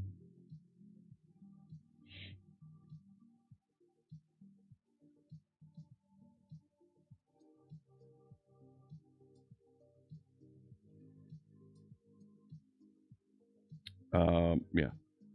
Just leave that comment. There was a request. There was a comment from InstaFluff when we talked to him yesterday about statically generating the content. Is there a scenario where you'd want to use this to generate a static website? And effectively, you go through the admin, you run it locally, and you click some sort of generate content, and it just delivers a folder structure that is, here's the website, and then you can put it wherever at that point.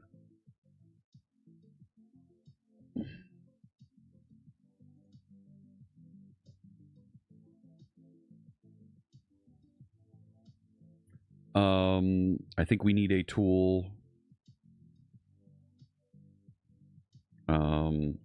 We need a plugin packager tool. This is an Epic.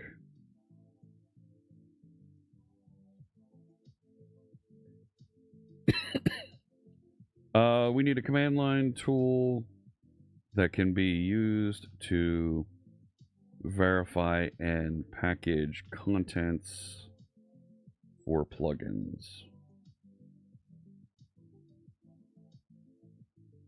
I don't know what that'll be, but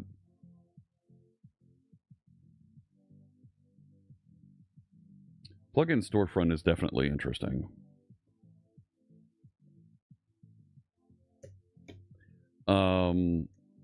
I haven't put anything out here about a public website for SharpSite yet.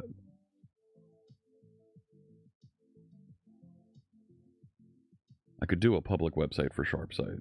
Like, I could hang just a GitHub pages.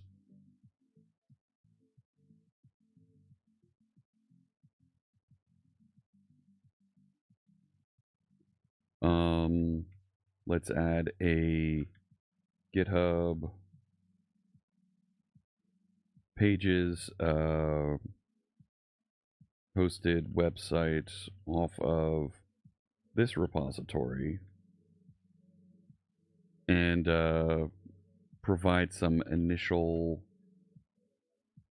details about the project and links to this repository.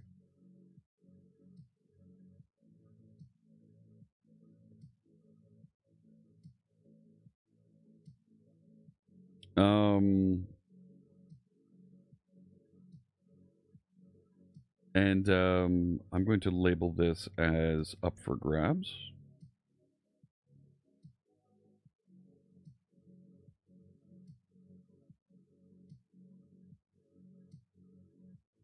So if somebody wants to start putting together a public website as a GitHub pages, we can do that.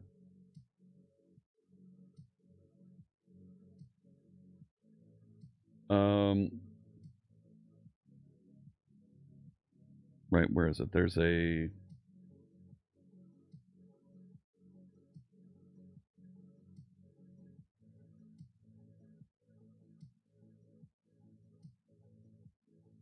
pages. That's what I'm thinking. Yeah, deploy from a branch.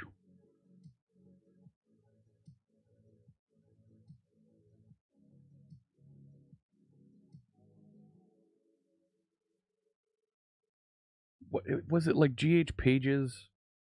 Currently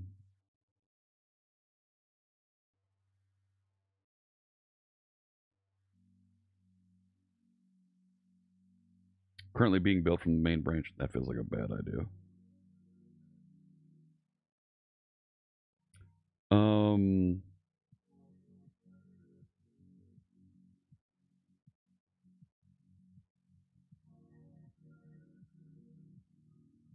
Yeah, GH pages branch.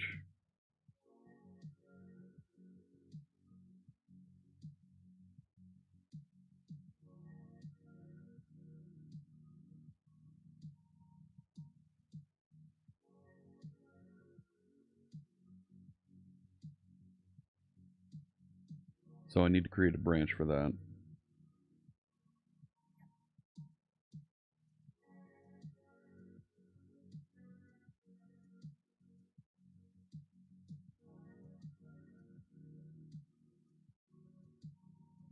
I don't want it to come from a source. I want it to be empty.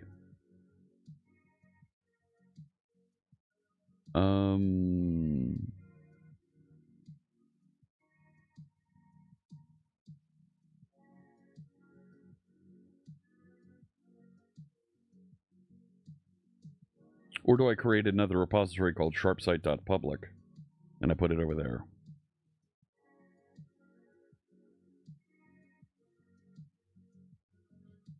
Let me cancel that for now.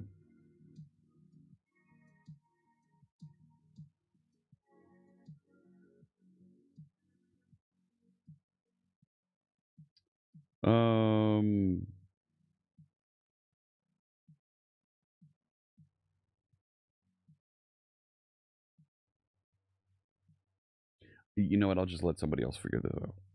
Mixmax with a question there. With regards to .NET Aspire, sure.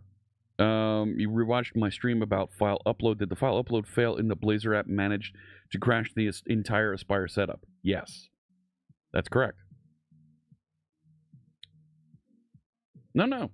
That's I don't mind the questions that'll help us reflect back and figure out something like that.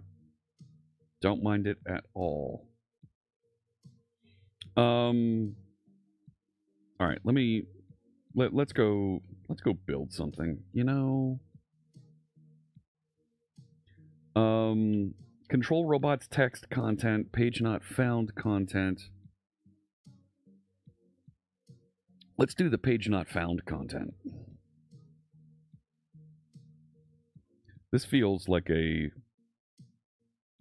fun little bit that we can hammer through quickly here.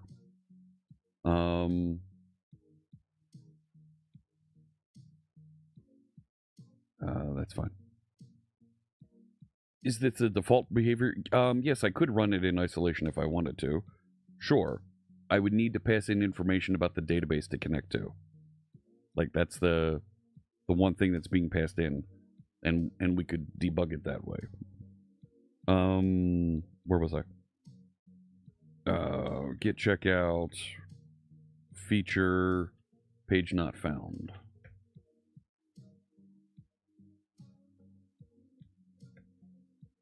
All right. So let's define a page not found page. Page not found page. So a page not found page. Page not found page. Kind of falls into a global 404. Okay, dgen1. Okay, I'll get that added in. Right. If I want to add a generic 404 handler, right?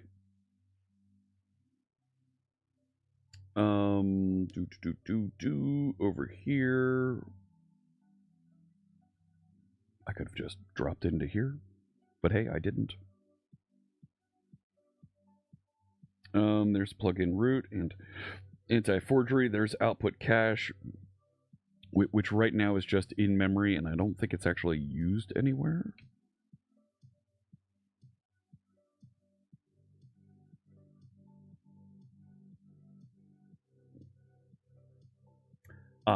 I'm using it for sitemap and RSS, and it is only in memory. That's fine.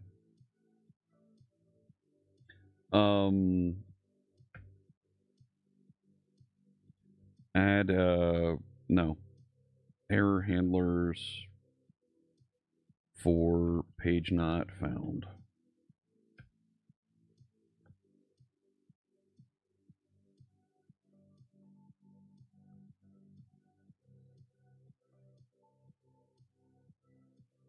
So it's going to route to the error page.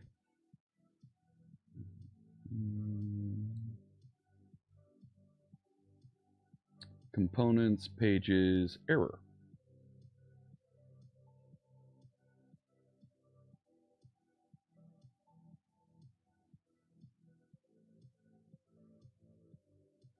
And it's going to pass in a status code.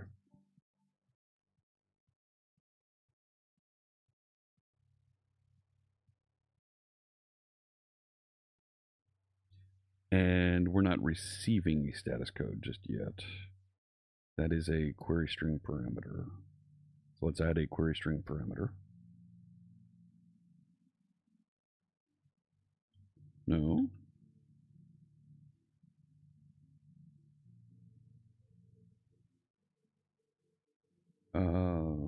Yep. No. Public string.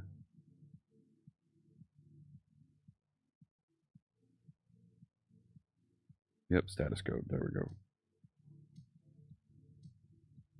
Okay. If there is a status code, then we're going to go and format this with other content. Especially if it's the 404. Is that from the Department of Redundancy Department? Is what?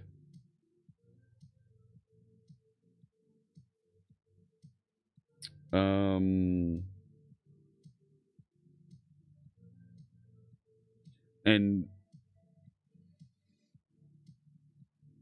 this is information. The page not found page. Yes.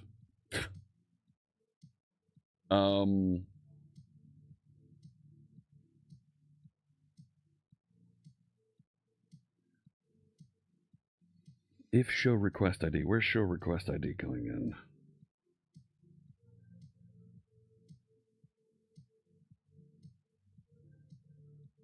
And it says it's in development mode.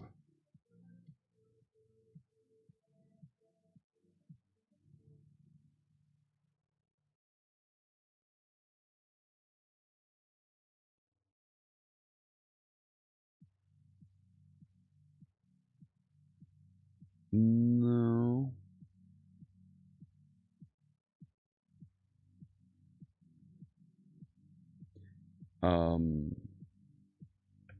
Let's put a big old if around this. No. If status code does not equal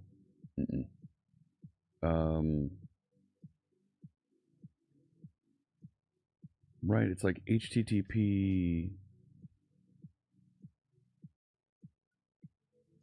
something like that. Something like that, right? Is that a thing? Cool.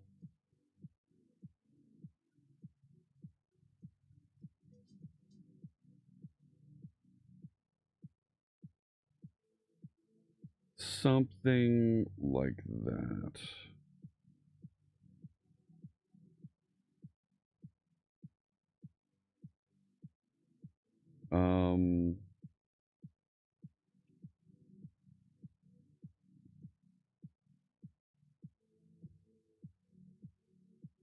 Can we invert this? No. Oh, that's actually not bad. Hang on. No, I don't want all of it. Let's create a page not found component.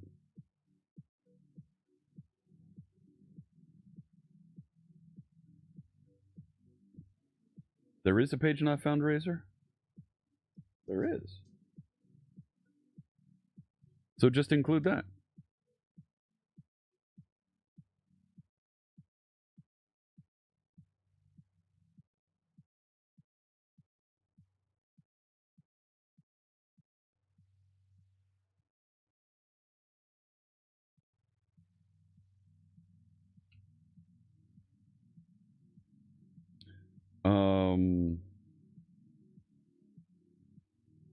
Can we invert this?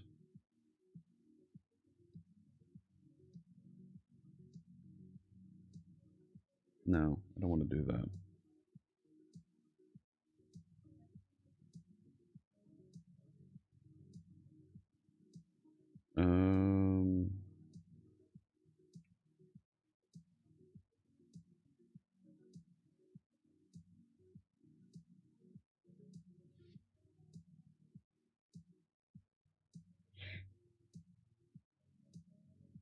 Where is page not found Razor being called? Probably on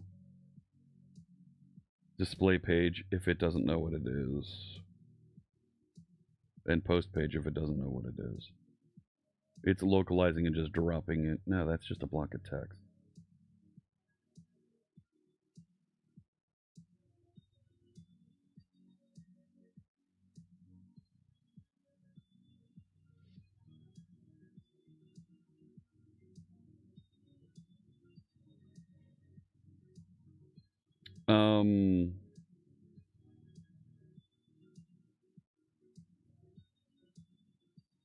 I think we can do, right?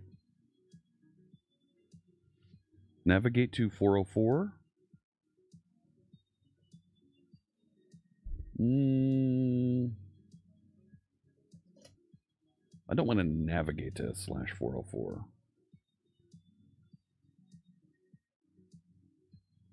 And I feel like, whoa.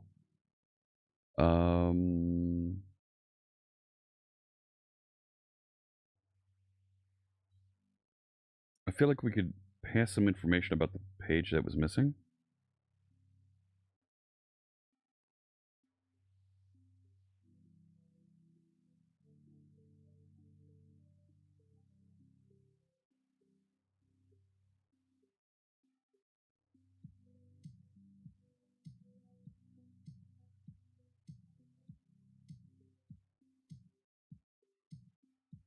So if the post doesn't exist, am I getting like reverb here? Did I don't have that turned on. Ah, crap. Be right back.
No, I'm not getting an echo.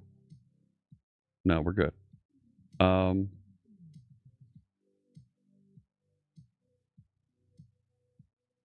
I'm fine. All right, back over here.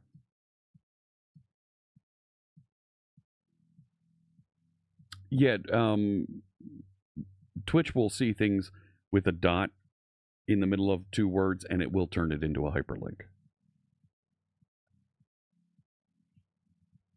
I don't want to navigate to 404. I want to like include information about the missing page and the post and send that across.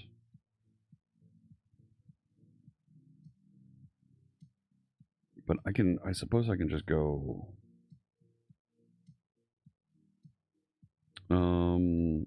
error status code equals 404. And same thing for up here.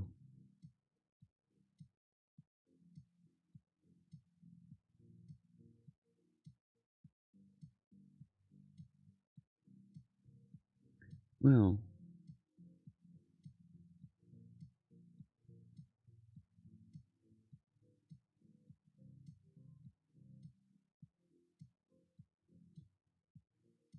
maybe I don't.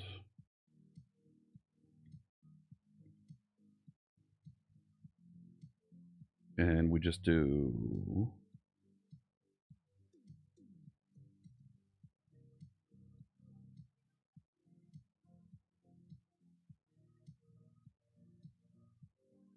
maybe that works. And then we can customize the centralized page not found. Hey, Tobo Nautilus. Would it be plausible to use an Aspire project, but a part of it, .NET MAUI, is developed by a team not using Visual Studio, but instead, .NET Aspire isn't coupled to Visual Studio. We've built with .NET Aspire using my Linux machine. So you can use whatever editor you'd like. Sure. We've had folks ask about using .NET MAUI with .NET Aspire. Not gonna lie, that sounds weird.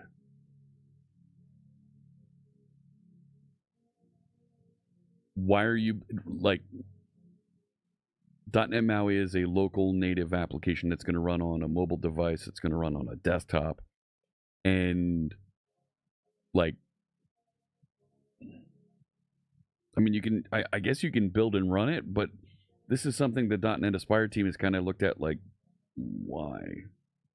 There are two different types of concerns. Yeah, .NET Aspire is not a Visual Studio feature. Hosting the backend locally, I get. You're then into setting up 2 startups.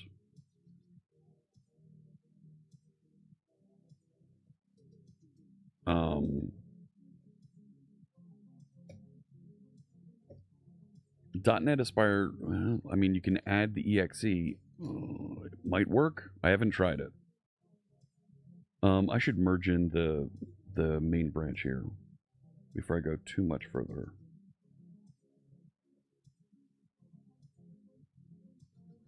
Let me do that little bit of... Yeah, let me do that little bit of code here.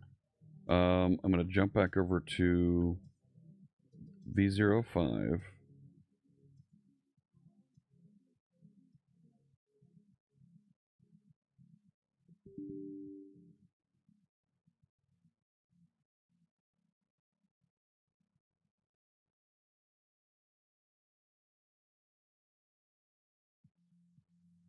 Okay, get...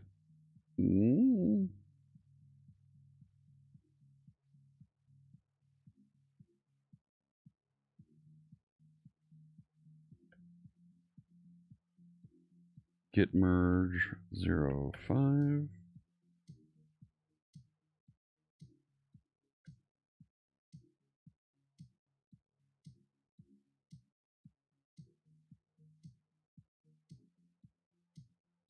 Go back over here.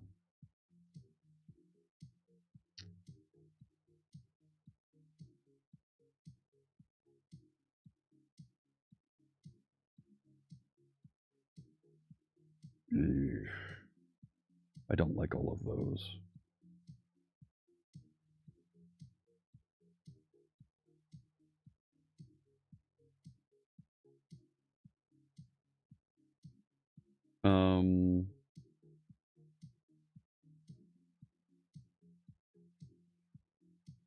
Sure, start that pull request.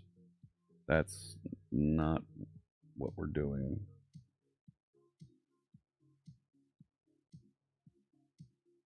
I thought I just pushed. Yeah.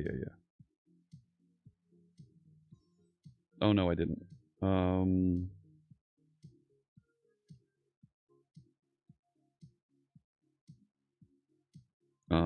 Added a 404 error handler and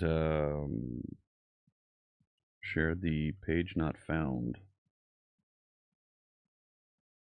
component.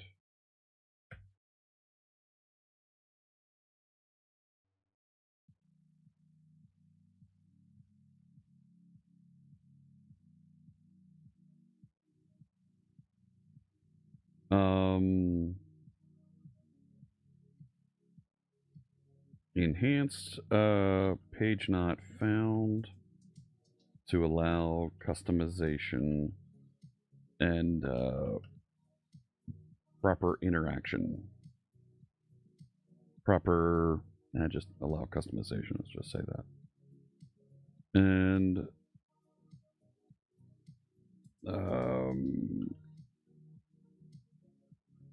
Page not found.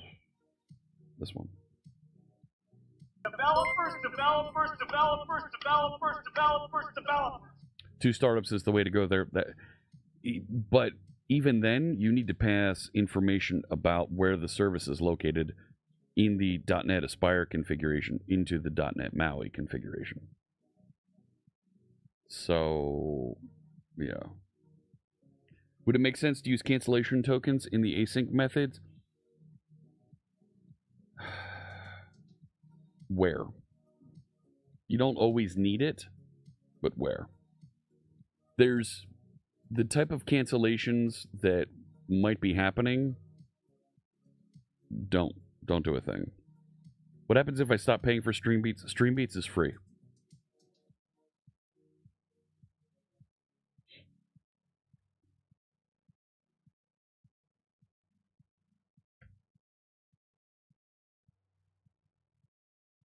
Streambeats is free. You can download the track files right here. There they are. And here's the license.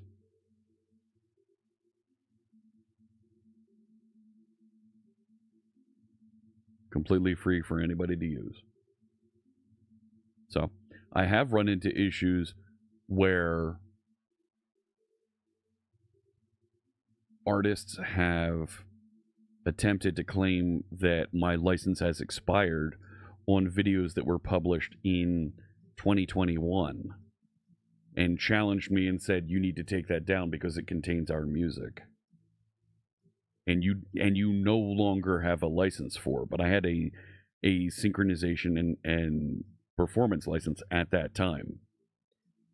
It's a recording that's been published. You can't go back and say wipe this content from all previous instances of recordings. That doesn't happen. Like, you're changing the terms of the license after I've executed the license. You can't do that. So, yeah, the service discovery is going to get ugly, and that's where folks are kind of looking at it going, are you sure you want to do this? So you can add a MAUI application as an executable to a .NET Aspire service, right? Like if we just wanted to like spin up and show, like, let's create a new project. .NET Aspire starter app. Sure, Aspire app 5.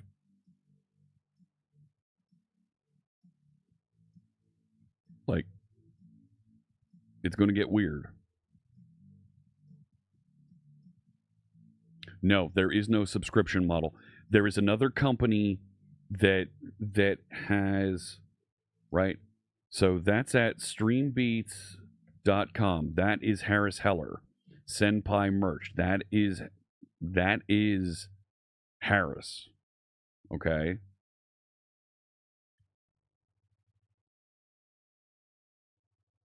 Streambeats.org?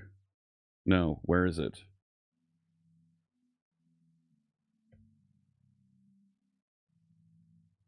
Streambeats.net.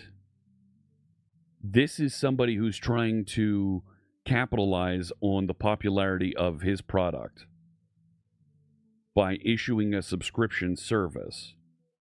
This has nothing to do with him. And they purposely have come through here and tell you nothing because this is somebody who's trying to capitalize on his content. And if you look at the stuff that's over here, it's different. It's not the same music. Okay? Don't confuse them. Streambeats.com, and there are Spotify playlists out there. Really? No healthy upstream? I don't know what that means. Okay. And there are Apple Music playlists there that you can now go and download. Looks like he needs to do some work on that site, let me tell you. So, but to just talk through the question of using .NET MAUI with .NET Aspire, right? So if I go add new project to this collection, I'm not going to try to configure this much at all. Let's add a Blazor Maui app. Sure. Go ahead.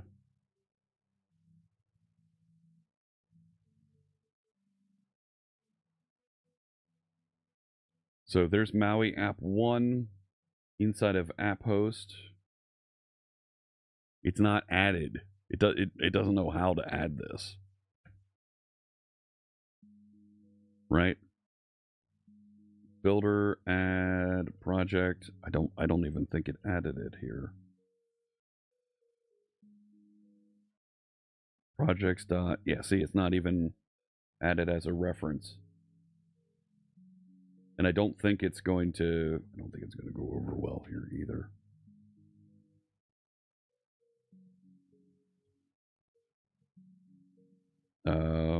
Maui app. Sure.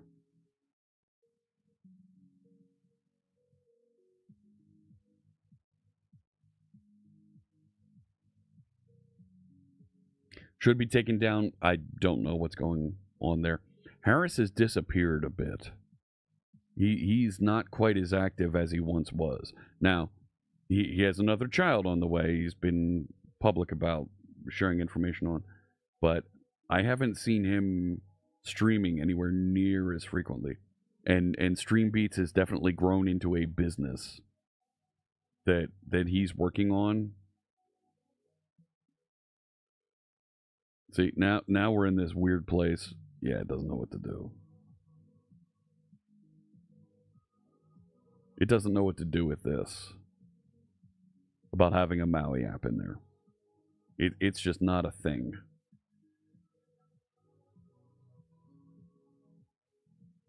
So what you can do is you can set a second startup, and you can lock the port number for your APIs that you're exposing so that you can connect over, but you're not going to be able to take advantage of all of the .NET Aspire things that are in there. It just doesn't know what to do with .NET Maui. Yeah, use Aspire for the backend API. You can force the port numbers with configuration methods in .NET Aspire. Yeah, he runs now a couple of companies outside of it, right?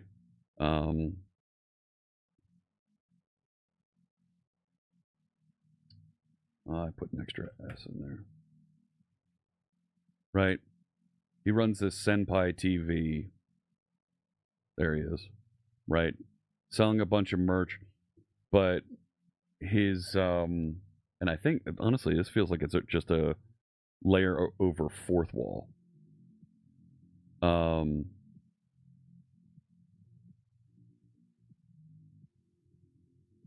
But he's not. He's producing music. He's producing videos. He hasn't been producing his videos on his own channel for a while here. Like, he kind of disappeared for a bit. He hasn't been as active. So, this week he's got 2 videos, but 4 weeks before that, 3 months before that, like, where he was producing things daily, like Stream Beats over here hasn't been touched in literally years. So, his Twitch channel, he was on a few some time ago.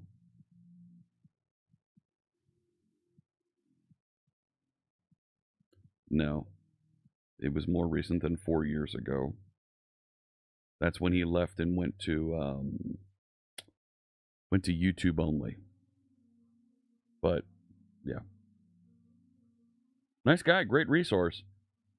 He's not sharing content as frequently as he was. There isn't really a central place to go, right? He doesn't have like a link, right, that says, hey, here's what I'm doing. It just is YouTube. And his yeah, talking about Spotify. He hasn't done anything since October 4th. And before that, September 21st. Like,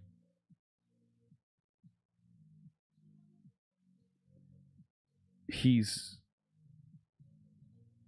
right, like August, May, like 3 months off, and then March before that. So he's not producing and engaging with the community as frequently as he was. It'd be nice if there was a little bit more detail about what's going on with StreamBeats. So he has very expensive tastes for high-end quality gear. And the gear he recommends is high-quality stuff. Chris Jones just resubscribed for 68 denying months. Hey, Chris Jones, thank you so much for the resub. Developers. Mikhail Coder, hello. Thank you for the follow. I use two of the cameras that I use. He recommended, not specifically to me, but were on his recommended list in the past.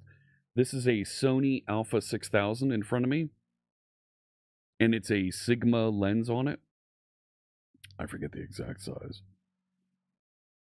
but that's one of the Sony cameras that he recommended. So is the camera for my stand-up set over here. So, have I considered creating my own playlist with AI? No. Generating music and video content with AI is something that I've got a little bit of a problem with right now, because it's direct lifts typically from artists, and it's becoming harder and harder to recognize what is human created music and video.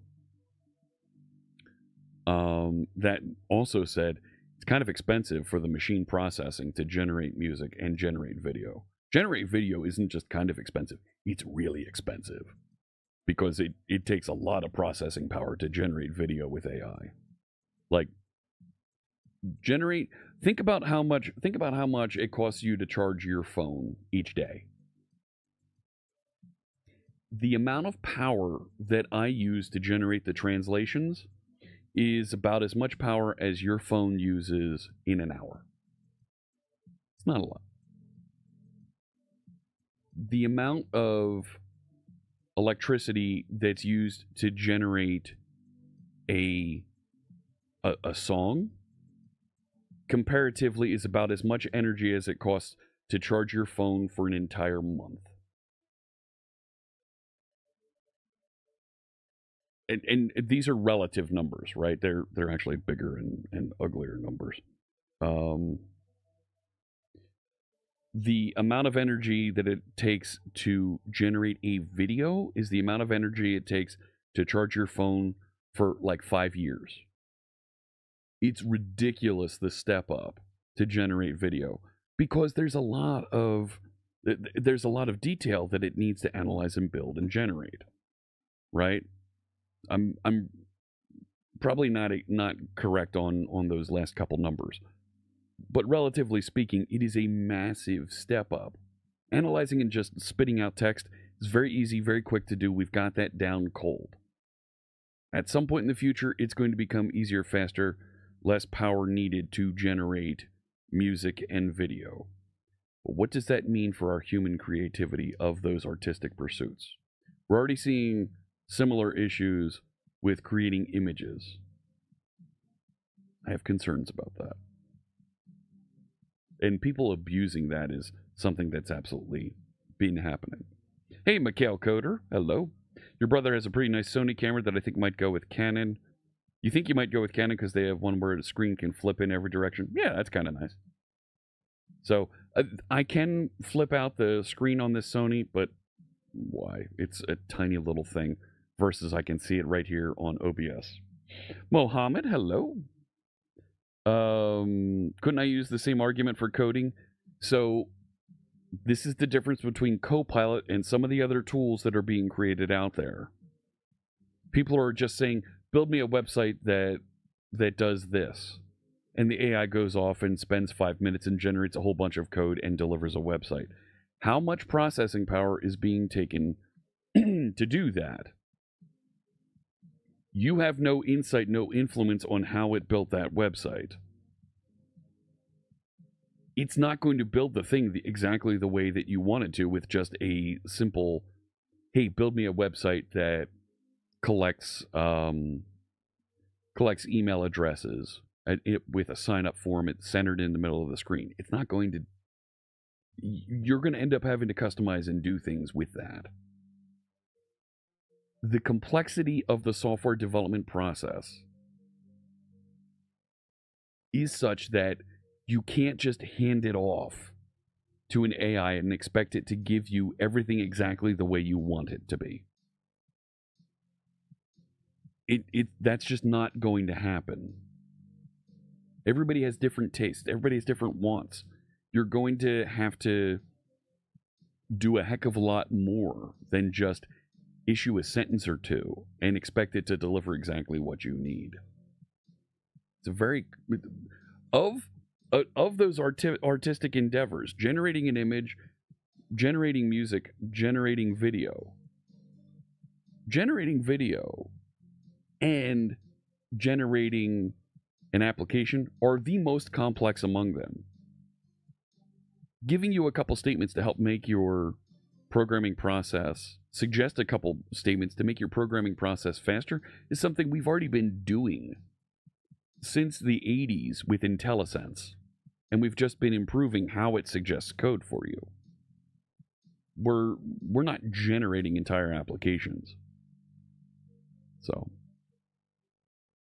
yeah, AI needs a ton of power.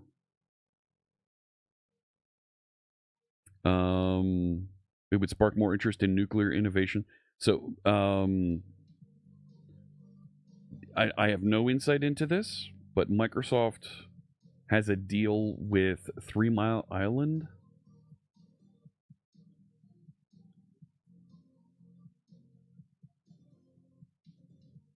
There was a news release about this. 3 Mile Island Nuclear Power Station closed several years ago. It was the site of the worst nuclear disaster in United States history. Constellation Energy announced that the Unit 1 reactor, which was closed 5 years ago, is going to be revived in 2028, pending regulation approval, and it's going to be sold over to Microsoft for carbon-free energy to power data centers.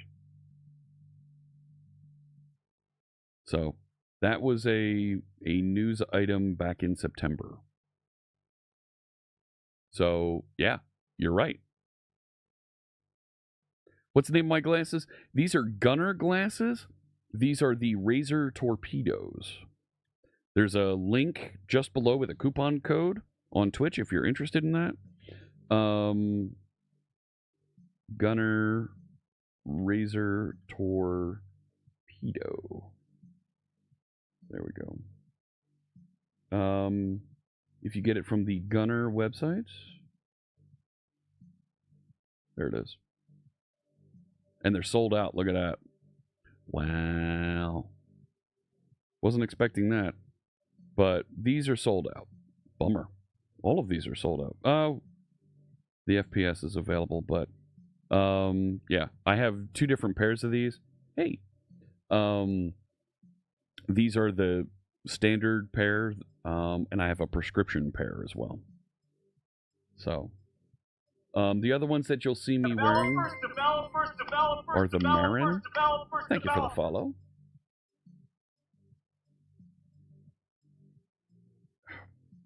What the heck? Yeah, Marin. These ones.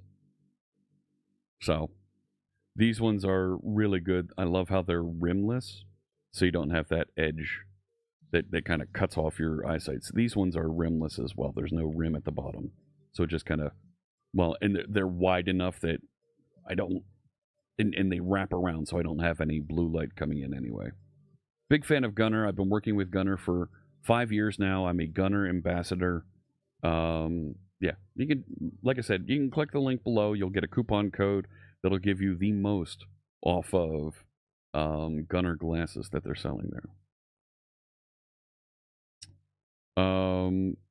3 Mile Island News was, as well as similar stories with others investing in nuclear. Yeah, it is interesting. So, satellite internet advancements. The challenge with satellite internet is you need clear sight to the sky. Satellite internet at a home that does have wires available, wired internet connection available, doesn't make sense. But if you're out in a remote location, makes great sense. We're looking at getting satellite internet for my RV. So when we're traveling, if we're parked somewhere and we don't have good signal on our cell phones, wire up the satellite and connect out to the satellite internet and use that. Makes great sense. The data center under the sea, that was Project Natick.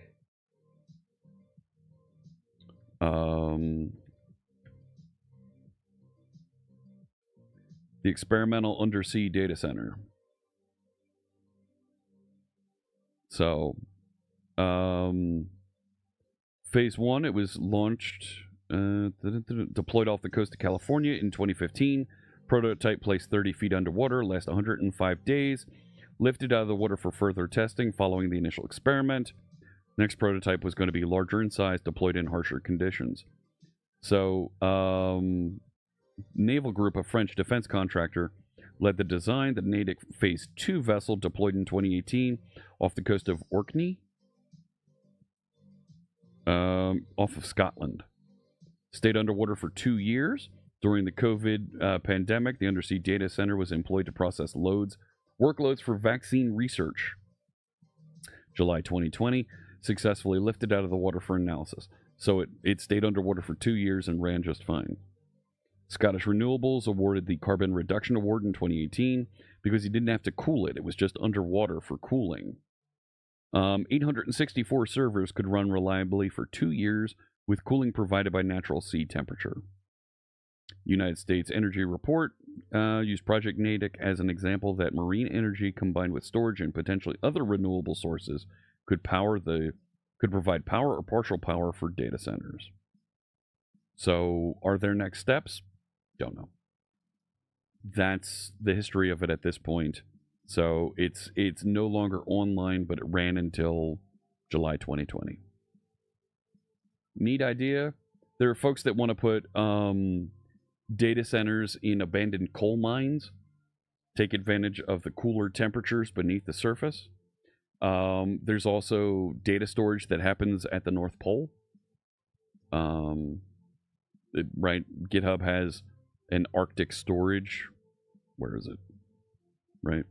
GitHub Arctic storage. Yeah, the Arctic Vault. It's a data repository preserved in the Arctic World Archive, a very long-term archival facility 250 meters deep in the permafrost of an Arctic mountain.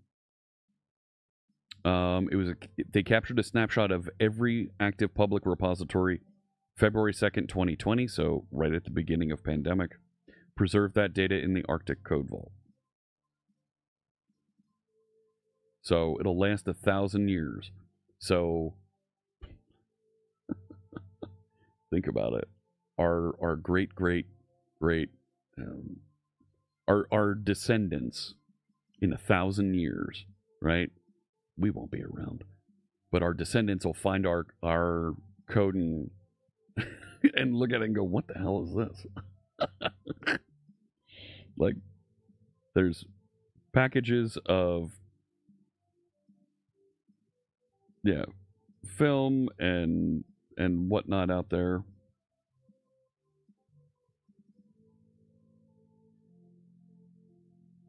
As tar files out there. They're not going to know how to open tar files. So we'll see what happens.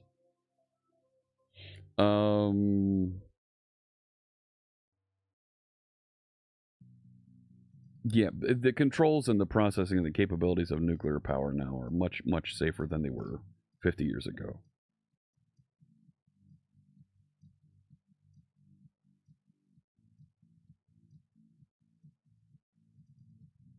Yeah, down deep, it doesn't affect the temperature of the water. So, yep, I've got code in there as well.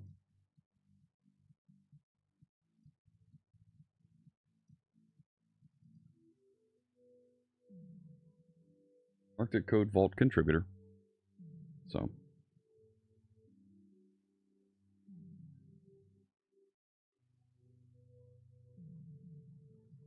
yep. Anyways, let me continue working on this. The width of train tracks built off the standards of the Roman Empire used for their roads. And the standards the Roman Empire used for the roads were 2 horses wide. That's why a car is as wide as it is, because it's as wide as 2 horses.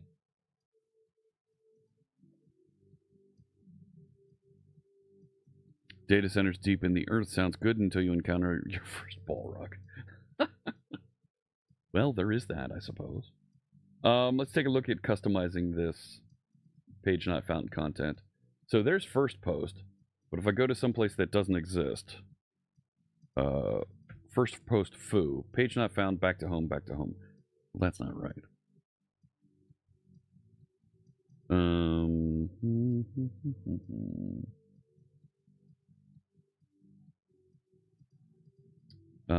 If we look at page not found, it has a back to home on it.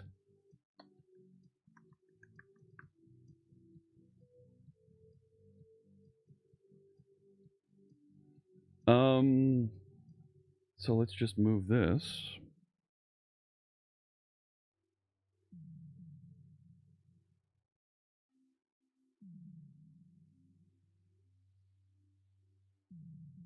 That should update.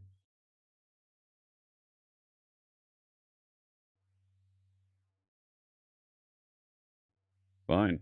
Be that way. Put a carriage return there. Put one in there. Format. Rerun, and we'll do more of this. Yeah, that's right. Got to be careful of the Balrogs down there. That's a thing. All done coffee. Oh.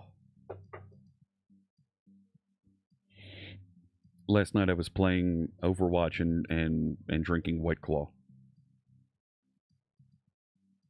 I am such a dad.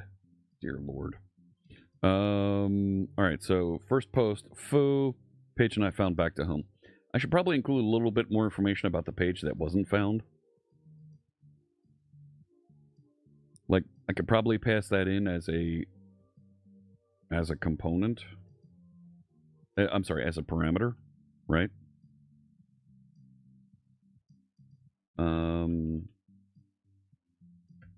I realized I don't have the keyboard cam on. There we go. Look, it's my hands. Yay!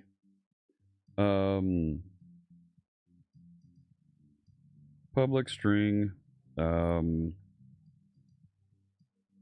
Page requested. You're not going to give me a get set on that?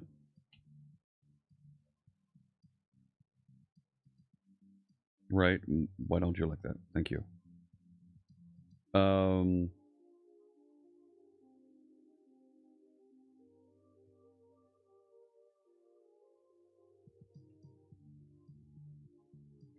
And let's do something like this. Localizer. What? No. Sharp site. No, it's this. Page not found with requested page. Something like that.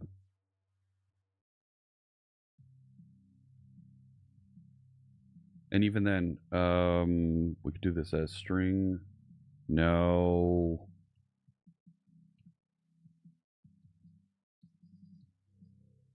Format, right?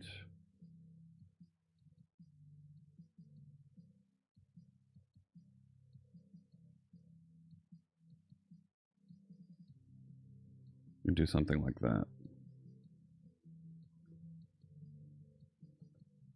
No, no!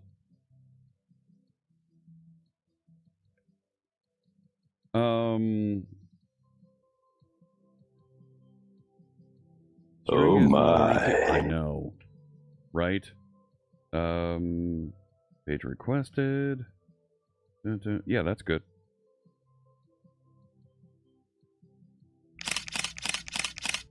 Who that? No, it knows this app. It does. And close that. Save. So now I can pass the page requested. You really? So if I create, here we go, I'm creating a resource for this. And here's where some of that formatting information is going to be important. So if I go into locales,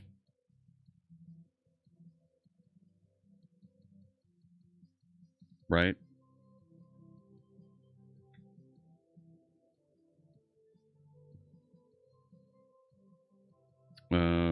Here. And I want to add one. This, it's a string. The page,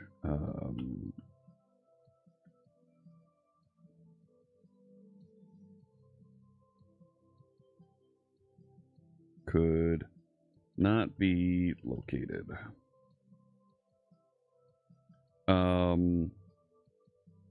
This is a C# string format.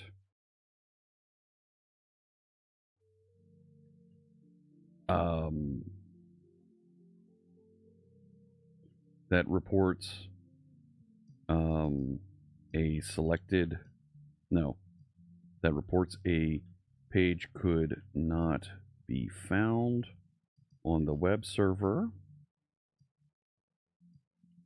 Argument 0 is the location of the page.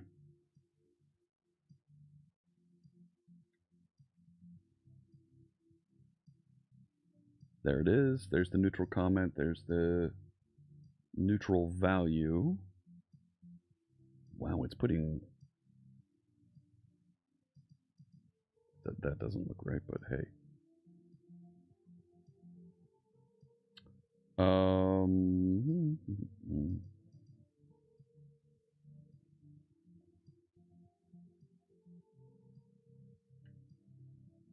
Copy that into English. And why am I doing this? That's exactly what I want to test. Codebase Alpha.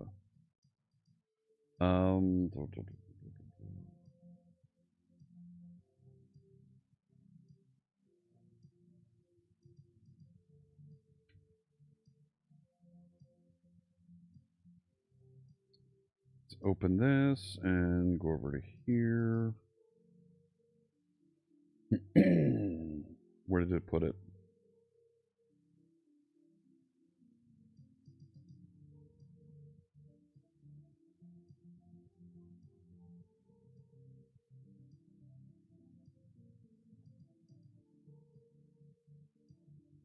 It's not there. Do I have to save this?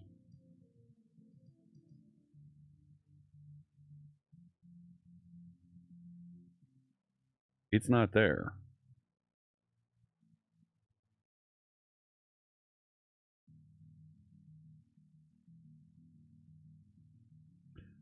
Eat the broke.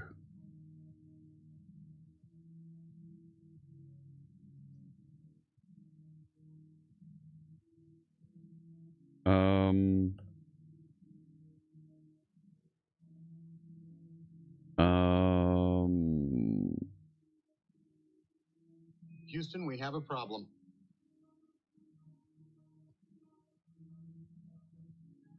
I'm going to blame Houston on this.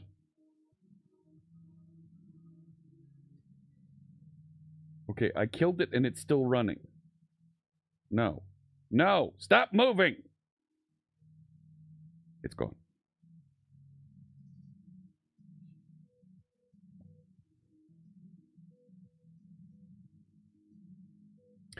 I'm gonna need to file a bug report on that.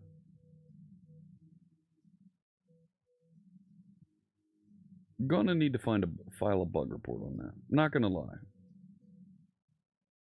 Let's see if we can finish. Where is it? EN. This one. Do. Yeah, it didn't write it. It didn't write that content at all. No.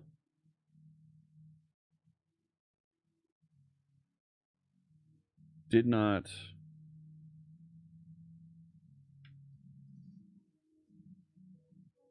Write it. Add new resource. This. The page requested.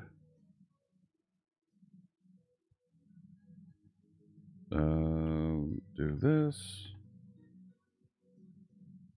Is not available.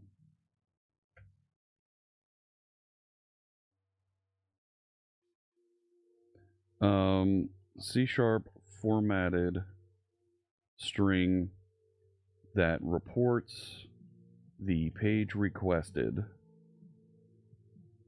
is not available on this website. Argument 0 is the page requested.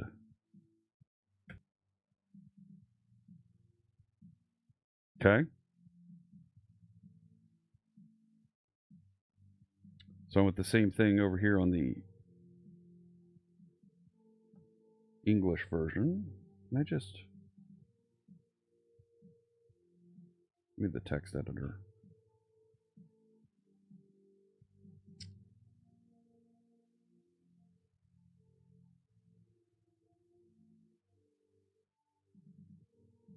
There it is.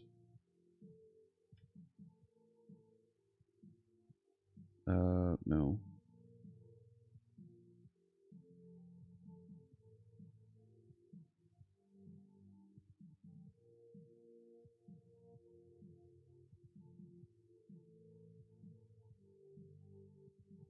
And just paste it in there.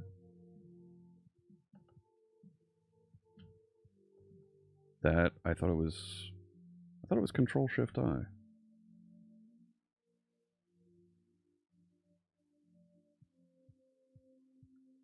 No.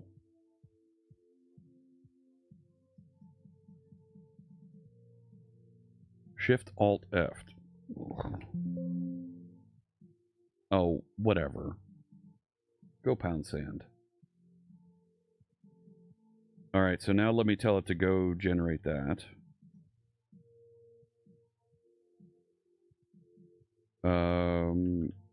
Sharp translator.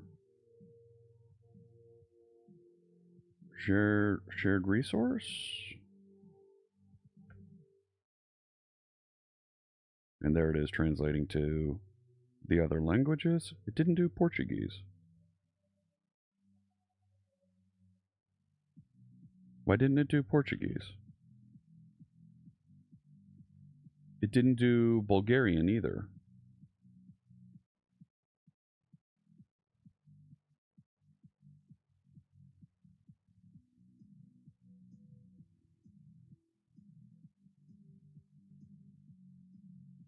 Keyboard is the command.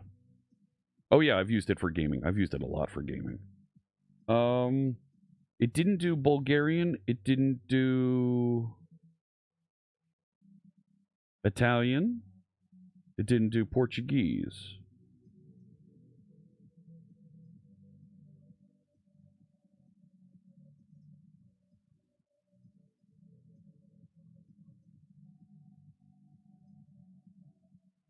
Why not?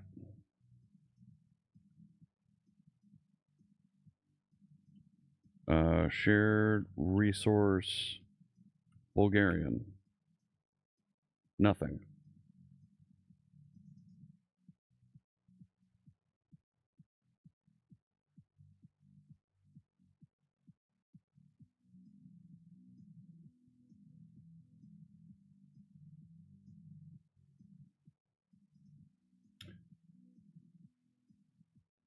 Okay. Here's where Ice Cream was pointing out. Didn't quite handle it. Is it not recommended to build C# apps on Linux? Absolutely.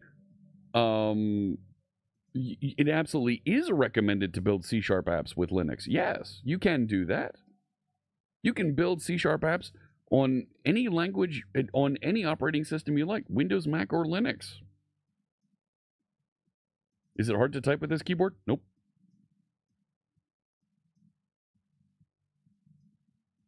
This is the Digma Defy, yes. There you go. Was that a YouTube comment? I think so. No, none of those were YouTube comments. Oh, there was one back there from Hermes. Do I use SQL Server? Yes. I'm not using it currently here. I'm focused on... Excuse me. I'm focused on working with, you know, Postgres. Because it's smaller, simpler, faster to prototype with. But we'll support SQL Server in the future. I need to go do that thing in the translator app. So that even if there is a blank value, if there is a value and it's blank, go fill it in. Which is this block right here.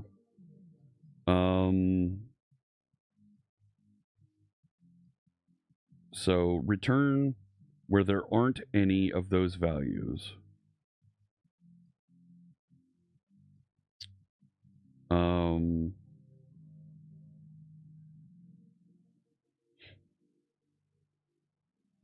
And now we need to put an OR on that. I forget where I put the... there's the vertical pipe. Or tr... Let's say OR string is null or empty. Tr value. And I think I need another closing paren there, right? Yeah.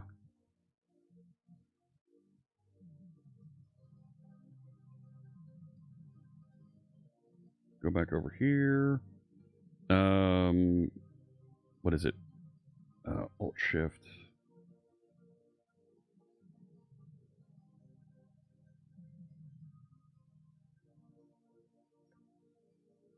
.NET publish into the dist folder.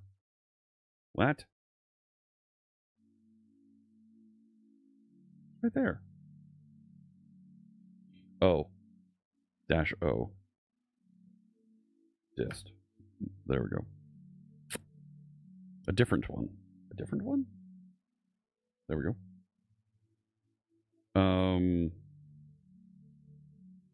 So I'll go up here. No.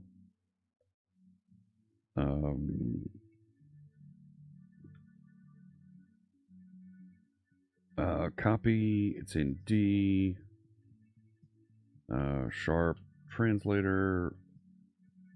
Sharp translator. Dist. Oh, come on. I hit the escape key. Really? Ugh. Copy D. Sharp translator. Sharp translator. Dist. Sharp translator exe. All right. And execute that again for Bulgarian.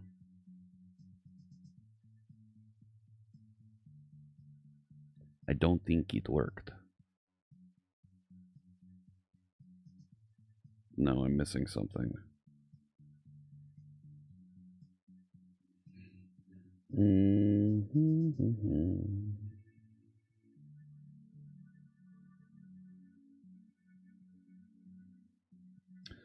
Okay, hang on. I'm on the negative here, so my logic is backwards.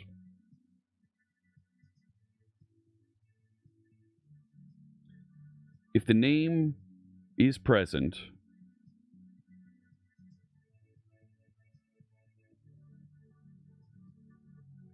and it is not empty. So if the name is not present, return That's false, true, and then it grabs it. If the name is present and it is not null or empty,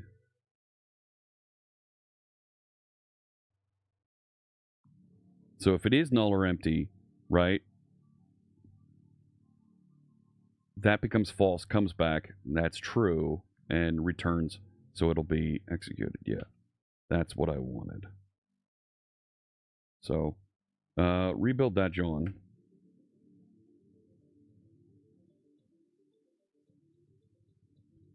And copy it back over. Try the Bulgarian translation again. Got it. So now analyze all the languages and see what we're missing. There's Italian and Portuguese. So now if I go back over to Visual Studio and to the website, and we try and look at the locales, and hopefully this doesn't break.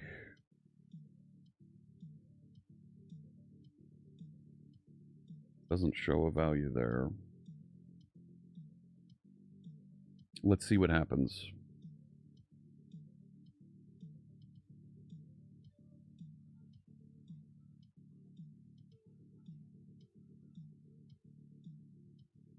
So we'll try going to a bogus site and see what it loads. You're back from dinner. It was running the pre-build multiple times because .NET MAUI building it for multiple platforms. That makes sense. That makes sense.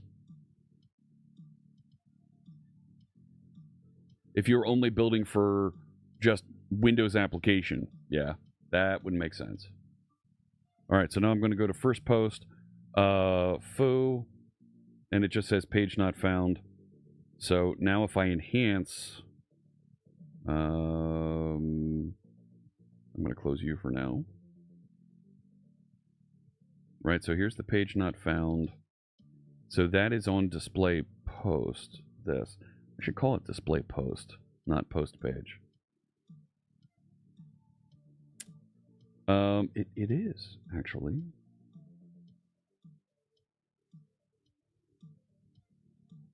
So I could call this and pass in, what's the argument? Page requested.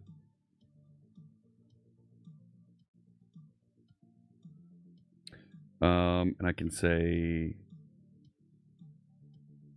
navigation manager, not base URI, just URI, right?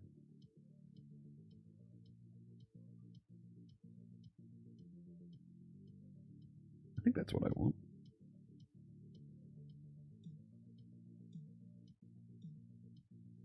There you go. The page requested is not available.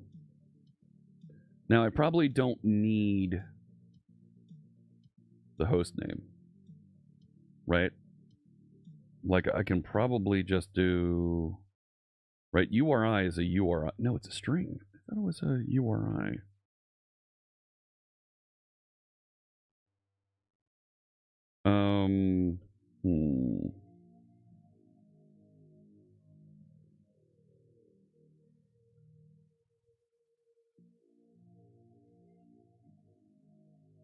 To base relative path. Can we do that?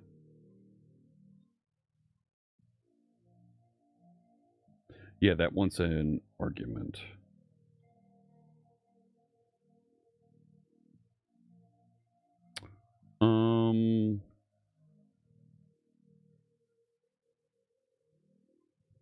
Base URI is going to give me the root,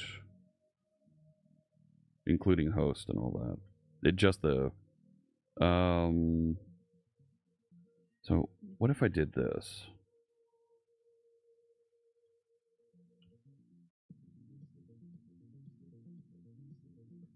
New URI.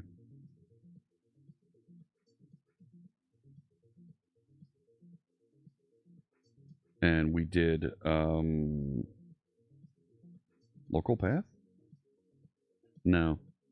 Relative path. Path and query.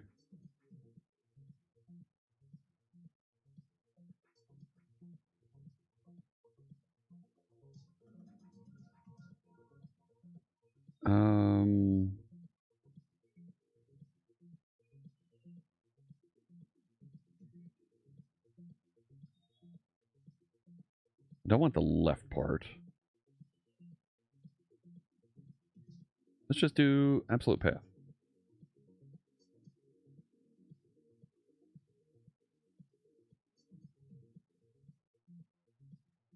There we go. Should probably put quotes around that. Importantly, though, how's that? Or go to finish. What do you think?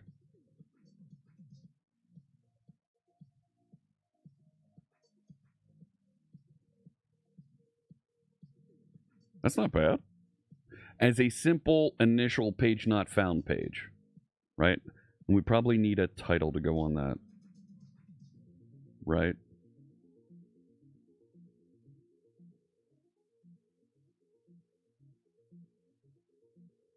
Uh-huh.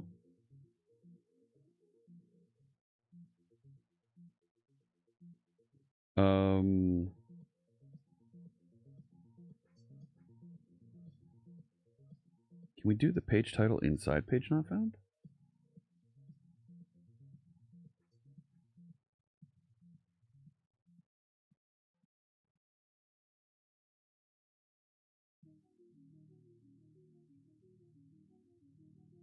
And just grab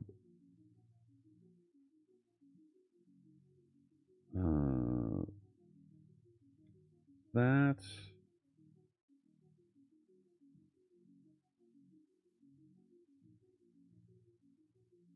There we go.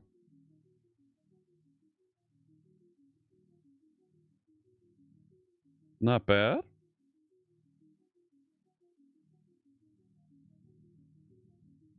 There's the Portuguese. We don't have a translation of that in Portuguese. I thought I just did that.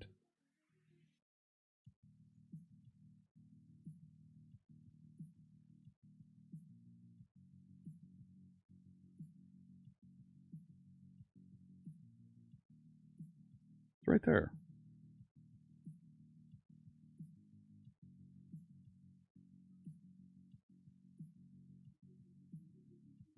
Maybe it didn't reload. I don't know. Let's take a look here. Catching up.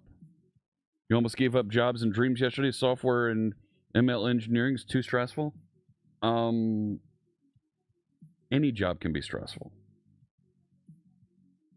It's what you make of it.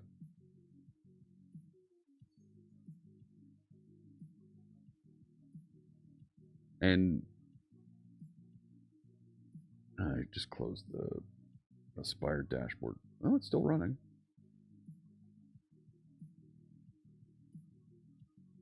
Go through to there.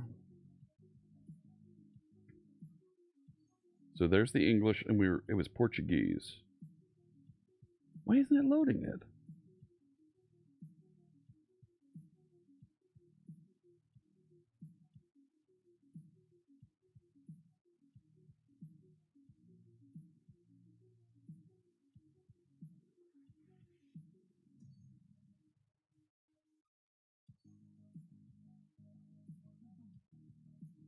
Why does it have this assembly in the middle of it?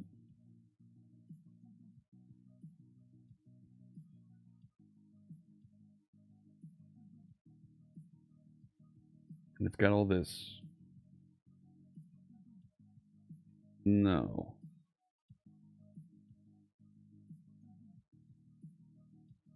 This should be here.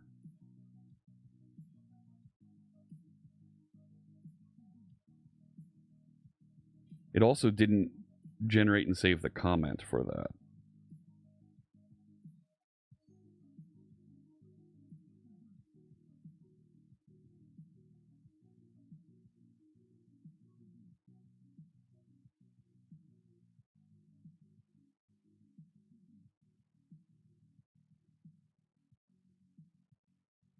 What happened there?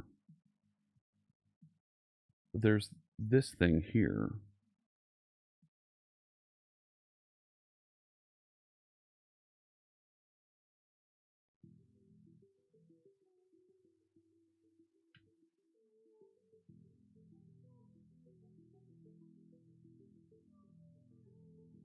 Italian, Portuguese. Those were the only two.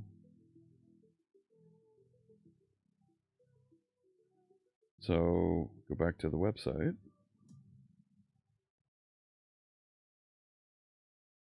Let's restart.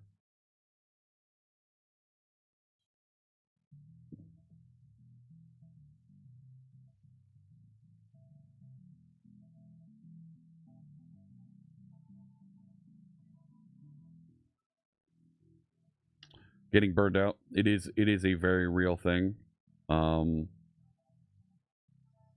having a good time talking and hanging out with you folks. That's where my focus is. The code happens to just be happening here.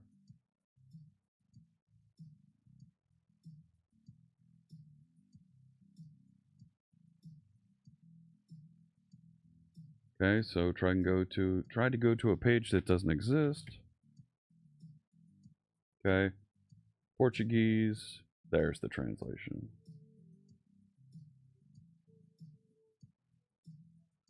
What?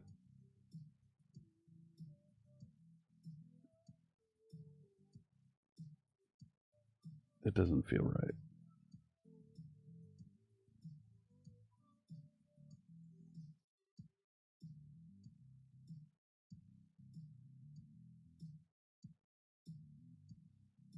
That doesn't feel right. That feels right. Okay. What did the Italians do here?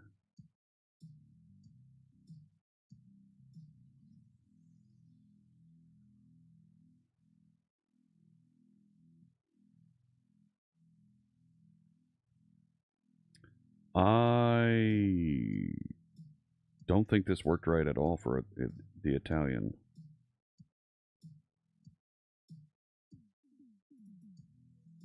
Let me regenerate the Italian one.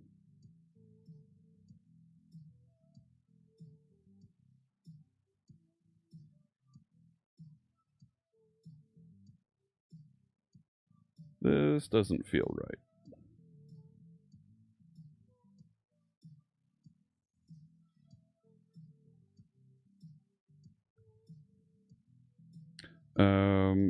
No, this. Let's let it. It'll regenerate Italian.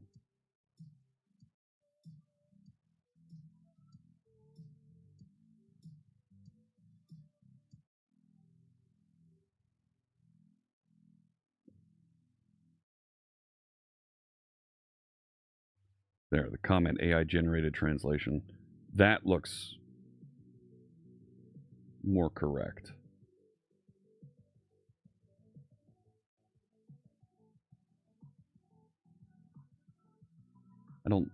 I don't think it actually that a hot reload picks up resources and updates it.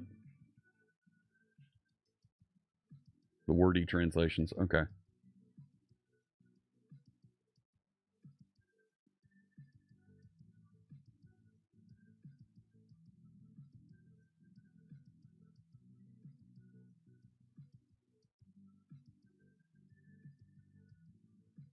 So over to Italian. That, I guess, looks...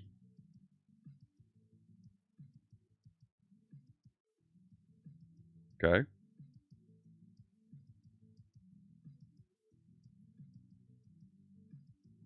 Go to a page that doesn't exist. That's a page that does not exist, and it's giving me the page not found. But if I went to a post, change that to Italian.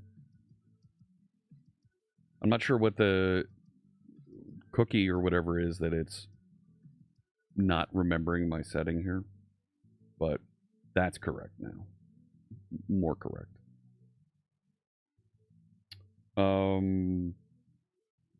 Let's update the page. I'm also going to change post page to display post so that it makes sense and it's right next to the other one.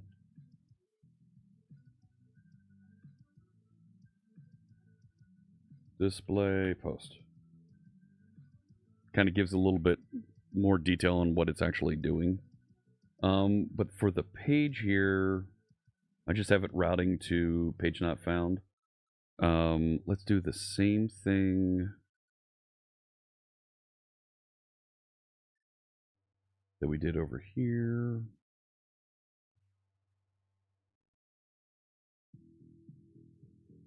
Really?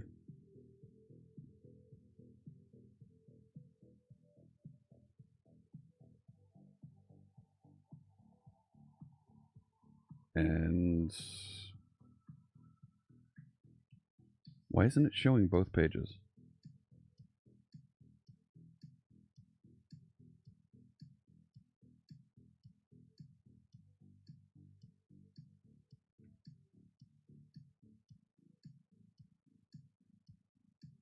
Oh, I forgot the page requested.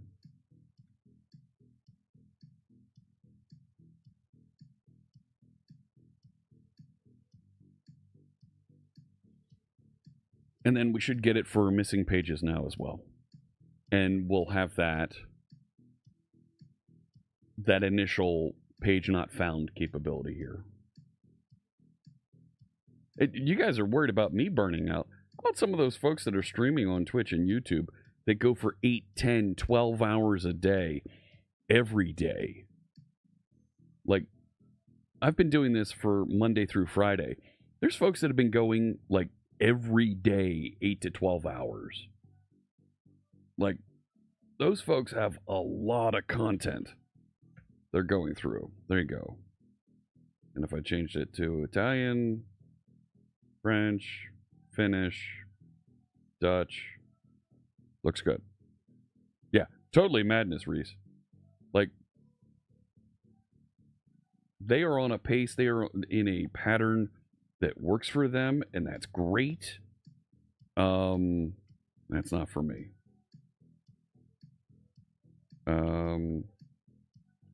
Fix to also translate entries with missing values. And I think what we saw was an issue that was generated by the resource grid in Visual Studio not being entirely accurate. Like, didn't work quite right.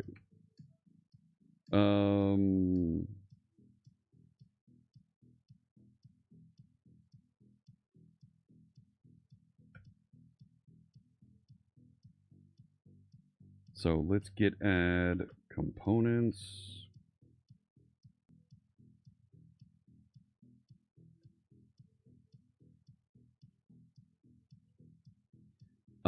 Centralized page not found experience. Now, can I change to the response code here so I get a 404 coming off this thing?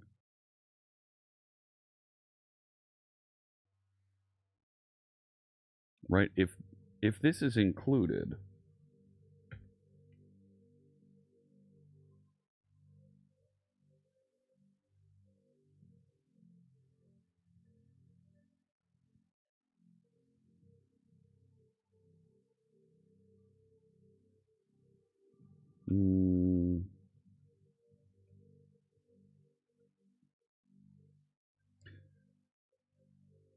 no, I don't see. Unless I receive the HTTP context.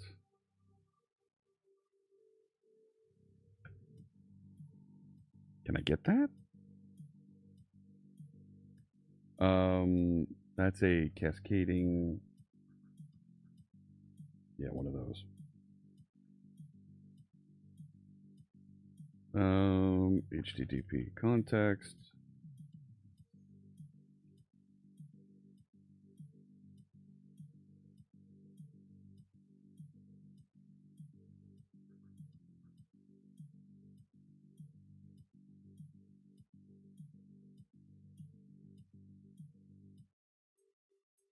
Response dot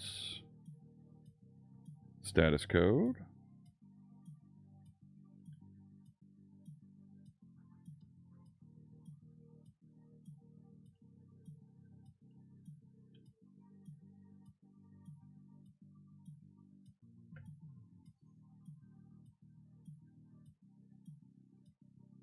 That's a... okay, we need an int on this. Alright, fine.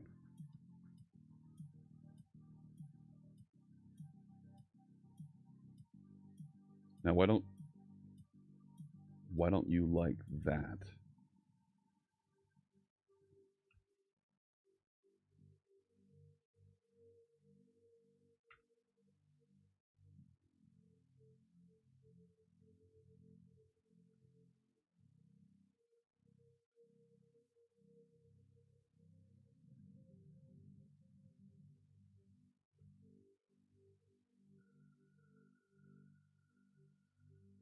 Yep, I should have said restart affected projects, but here we go. Some of these folks at 24-hour marathons, yeah. You can't work on your projects for more than a few hours a day without getting burnt out quickly. Totally. I totally get it.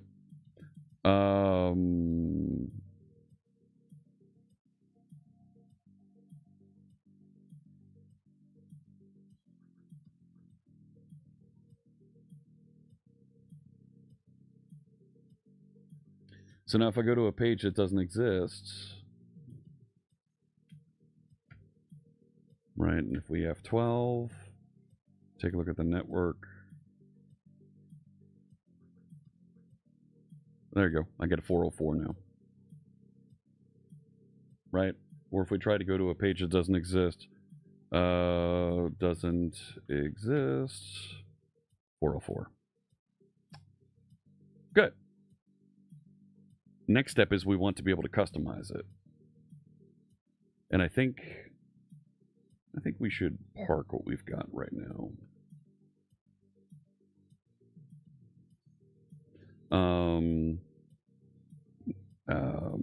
Set the HTTP status code for the page when page not found included.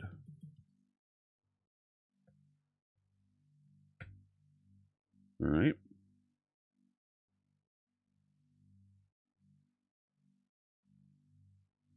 So 63, this is the one that I'm working on right now, right here.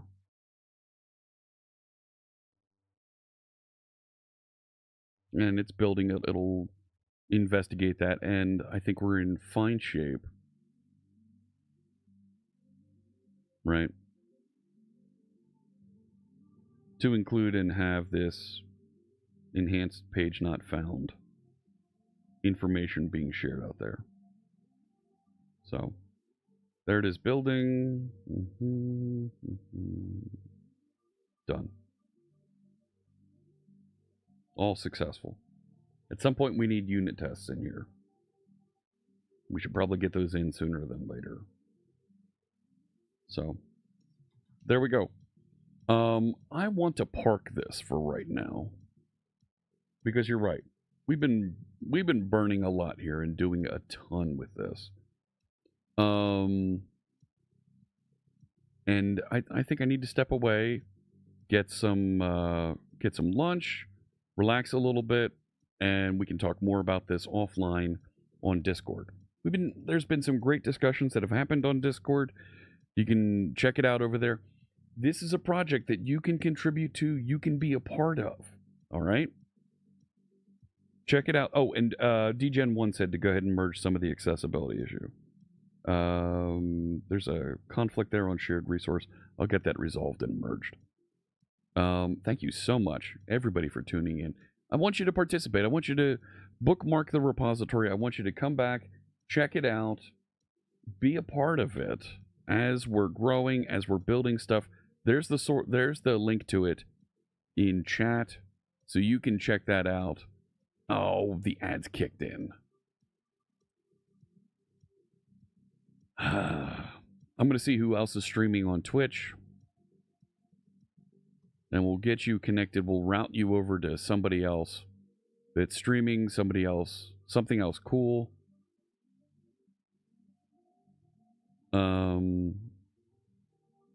Let me see here. I am going to route you into Bald Bearded Builder to go visit with him. Ooh, that sounds good. So, All right. Another great stream. Thank you so much, VVG Online. So, my cat name. What do you mean cat name? So, check out the repository, comment on things, let me know what you think, if there's stuff that I'm missing, stuff that we should add. Open an issue. Let me know that if there's something that you like, something you don't like. We need to start thinking about a default theme for this. That's a little bit nicer, a little bit fancier, and start pulling a little bit of that together. Man, the ad's still running over there on Twitch. But I'm going to set up the raid to Bald Bearded Builder. That's nice. I forgot the I in Builder. There we go. Thank you so much for tuning in. It's been a lot of fun to be here together, to write some code together. I hope you have a fantastic rest of your day, wherever you might be. I wish you good health and good coding, all right? Take care.